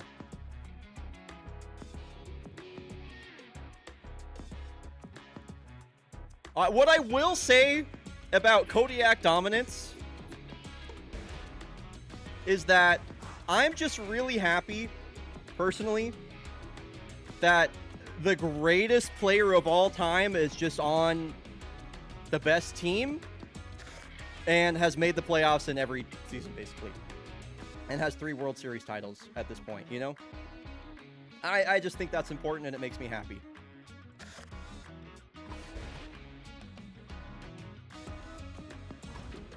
Yeah, I think I'll wait to start the offseason. I'm going to wait to start the offseason. I want to see... We got to hand out the awards first. So anyway, folks, that's going to do it for me. And that's it for Fake Baseball Season 21. I literally, what a fun ride it was. Thanks, everybody that came out for this, especially for the World Series. And we'll be back sometime in 2026 with Season 22. Keep an eye out on, you know, like late September, early October is what we're looking at right now. My sincerest gratitude to everybody that supported, did giveaways, and especially to all of my co-commentators throughout the season. Big thank you to everybody that volunteered their time to come hang out with me while I commentated Fake Baseball. Whether that was Bobby Berm, Jadalyn, Sapphire, Tommy, Bobby, and everybody else that did co-commentary this season. Stats Guy Matthew, big shout outs to Stats Guy Matthew. Massive. Oh yeah, merch is going to be up for, forever. Don't worry about it. Merch is not limited time. You are all good.